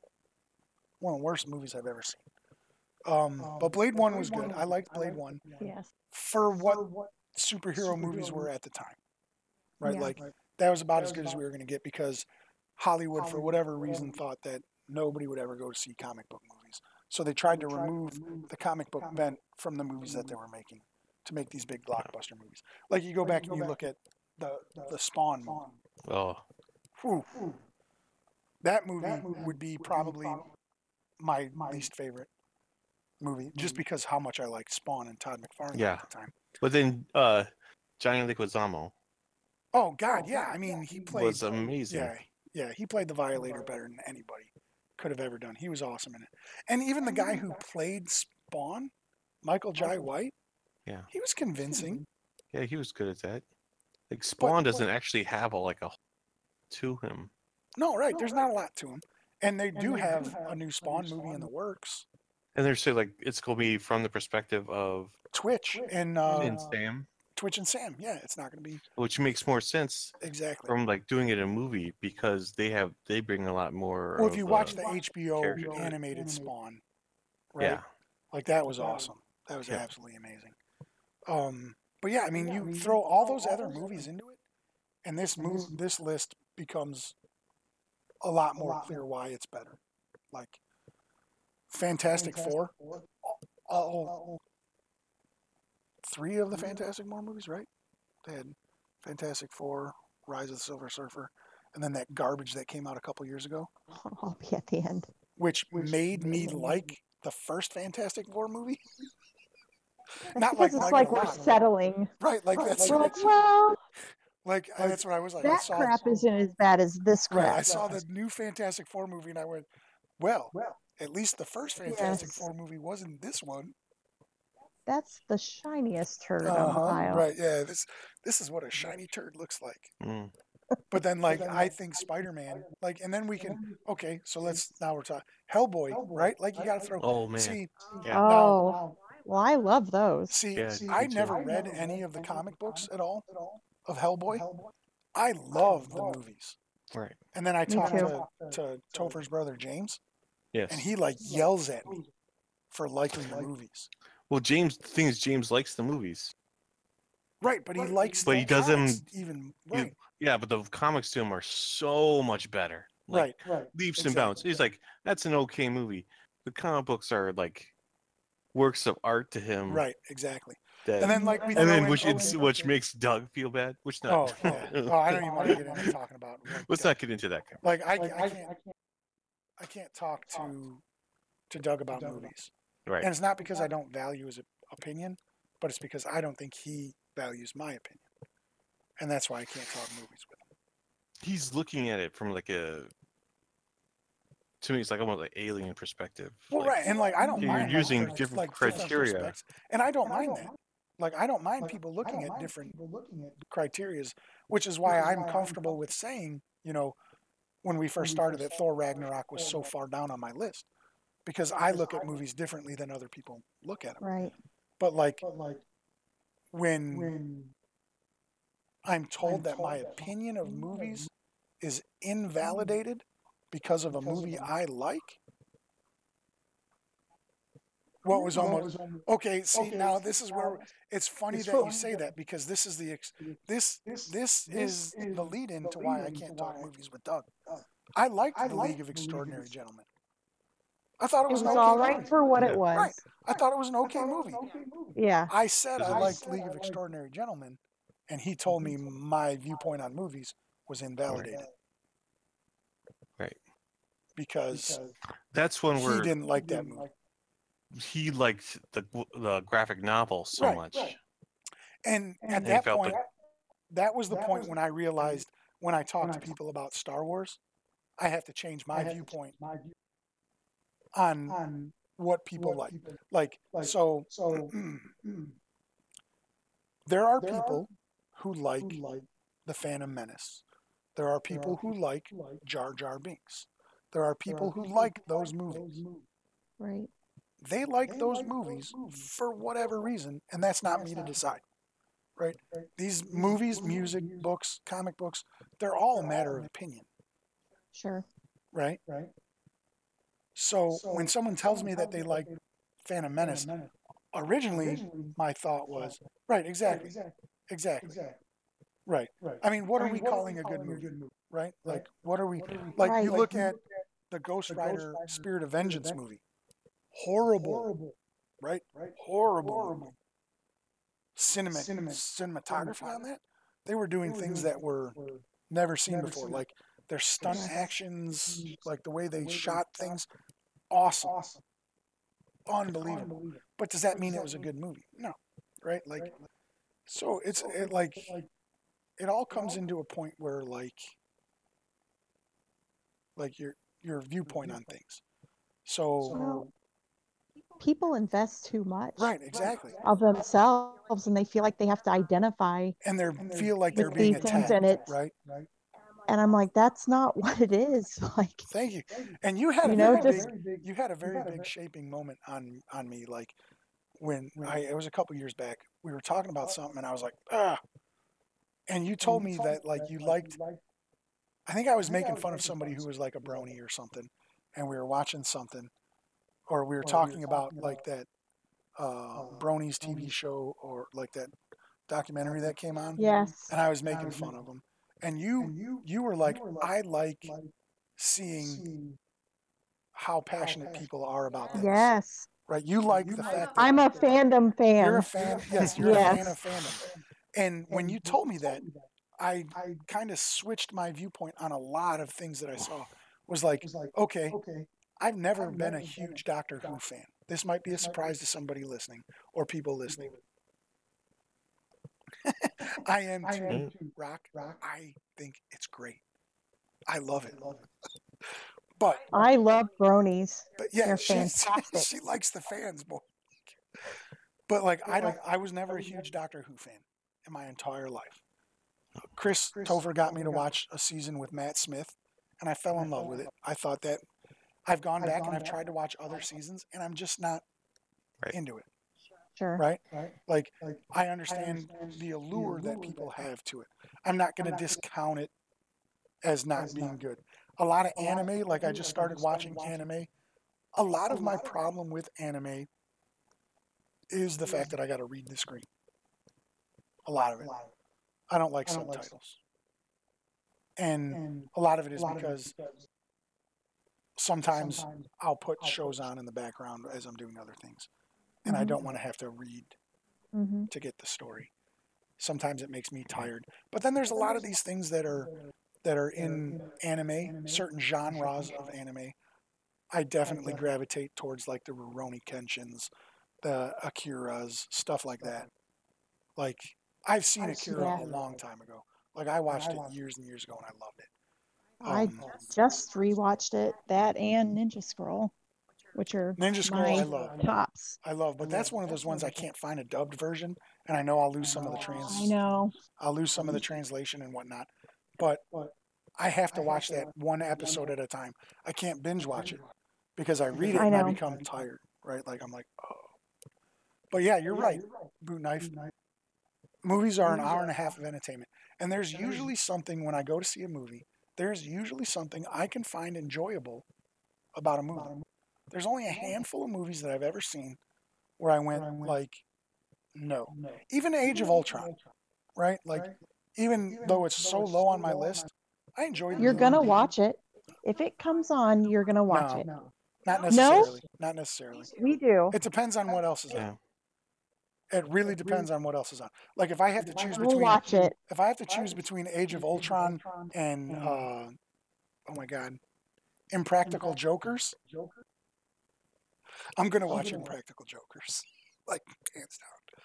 But if Age of Ultron comes on and like uh, let's say Hellboy, if those two movies were on at the same time, I would Oh, choose well, Hellboy over it, definitely right? Like, Hellboy. Yeah. but like even like the dream sequences that were in Age of Ultron, I thought were done really, really well.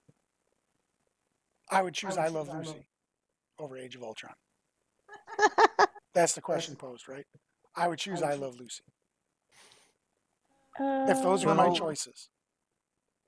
I would. if it's a High Love Lucy episode with Pomar or not. I would imagine that it has gone downhill since they added Yeah. color. But then it brings me to the next point, like Star Trek or Star Wars. I don't like Star Trek. I watched The I Next like them Generation. for what they are. I watched The Next Generation with my dad every week. The original Star Trek with William Shatner and Leonard Nimoy. I Sure. don't like them. I understand why people like them. The What movies, about the new movies? I liked the old movies a lot better than I like the new movies because I feel like the new movies are trying to make them too much like Star Wars. I don't feel that at all. Like we're trying to lose some of the science fiction bent of it. Yeah. Hmm. Like I love the actors they have in the movies. Christopher Pine, I love him. No, I The love. guy that plays Spock, I can't remember his name. See, that's the other one. Okay, so Zoe Saldana plays Uhura, and she's just meh to me. I'm like, all right, she's Uhura. Holy cow. 3 hours and 20 minutes, guys. Yes. Yeah. So, I would like to thank each and every one of you for jumping in and chiming in and having a conversation with me. I don't know what next week's show is going to bring, but we'll have something entertaining to talk about. Throw me some ideas that you guys want to talk about. Oh, before I go, we are doing a book club where once a month we're going to meet and talk about a book that we're reading. Currently on the list is Fafhrd and the Grey Mouser, book number 1, Swords and Deviltry. So May 19th is the slated date where we're going to get together and talk about it. Anybody who wants to read it and have a discussion about it, let me know. We'll get you into the Ranger Reek Discord channel and come in and talk about it. That'll probably be another one that's like 2 hours, 2.5, 3 hours long, because we're going to talk about it. But that's going to be up on the docket for book. May 19th is the slated date for that. So that's only like 3 or 4 weeks away, right? Something like that. Yep. 4 weeks. If we're getting closer to the day and people need longer to read it, we'll give you a little bit longer. But It's a short book. Yeah, it's not a very long book. Fafhrd and the Grey Mouser. Here, let me type it out for you. Fafhrd and the Grey. I probably spelled all of it wrong. Swords and Deviltry. That's what the name of the book is. I try to, and that's what I'm really trying to do. I'm really, really trying hard. I hope I'm not that wise friend, because there's a lot of times when I can't do it. But I'm trying to separate the comics from the movies. And I'm getting a lot better at it. Oh yeah. I'm getting a lot better at it. But we're not. You've come a long way. Right? A Yes. long way. Yes. Yeah. But we're not going to talk about DC. About 5 years ago, we would not be sitting here having this Yeah, this would be a conversation. very. I'd be like, no, I am law. Mm-hmm. But no, I'm very, very now aware of other people's enjoyment from things. Because that's what keeps all of this alive Exactly. and going. See, and you want to be a Darth Shear. You're so much wiser than just. Can't take away someone's hope unless they have it. Oh, here we go with the hope again. All right. So, like I said, thank you for Darth Shear for stopping by the studio and having. It was great to have you. That was Yeah, awesome. no problem. As always, thank you to the Monolith for chiming in with his 2, 3, 4, 5 cents. And Yeah, thank you to $1.50. all of $1.50. $1.50? Yes. $1.25. Yeah. Woo. That's another Okay. joke there. Boot knife, Rocklin. It's a new hope. Well played. Well played. It's a new hope. Boot knife, Rocklin, electric skateboard, Sissy, slow cool, Stewart, Monolith, Self. Anybody else I'm missing that stopped by to say hi? There was a new one, Marg 2002, jumped in to say hi. Thank you, all of you guys, for stopping by and hanging out with me. Oh, Rock, hang out. You're going to see your name pop up on my screen. I didn't realize you weren't following me. Now I'm very upset. I'm not upset. But you're going to see your name. Oh, come on, pop up. Why is it taking so long? I'm so excited. I can't wait. The suspense is killing me. It's killing me. You're going to see a little Link pop up. Like Link from Zelda is going to pop up. And it's going to be like, now following Catman. I'm the Catman. Oh, look at that. We got like theme songs. I don't even have a theme song. But I was thinking about it this week because I was watching a lot of old wrestling stuff for whatever reason. I don't know why it came up, but I watched it. And I'm going to do like a lead in with the Legion of Doom, right? Like, oh, what a rush. There it is. Catman. That was perfect timing. I was like, oh, what a rush. And then he popped in. Beautiful. Beautiful, beautiful. Well, everybody, I hope you enjoy the rest of your Saturday. If you're in the northern Illinois area, it's supposed to be warm and sunny this week for like 10 days. but that's probably not going to happen because we live in Illinois. Yeah, ain't it great? Uh-oh. You scat. Yeah, I got it. I'm going to figure out all of this technical stuff. So you try to put caps. There's some words that get, I don't know. We'll figure it all out. But I'm working on it, which is the send off for the other show, not this show. So join me next week on Speaking Geek with Ranger Reek. See y'all later, everybody.